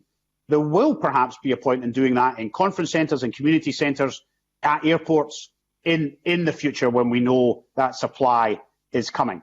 And I would also agree that those who know me know that I am a very keen traveller, and one of the principal challenges for me on a personal level has been the inability to go through Mr. Dewar's airport and his competitor airports in order to travel, and I look forward to the day when that all returns. Okay, thank you for those answers, and can I thank you both for your evidence this morning. That concludes our business for this meeting. We are meeting again next Thursday, the 17th of December, and the clerks will provide members with further information later in the week. And can I now take the opportunity to close the meeting? Thank you.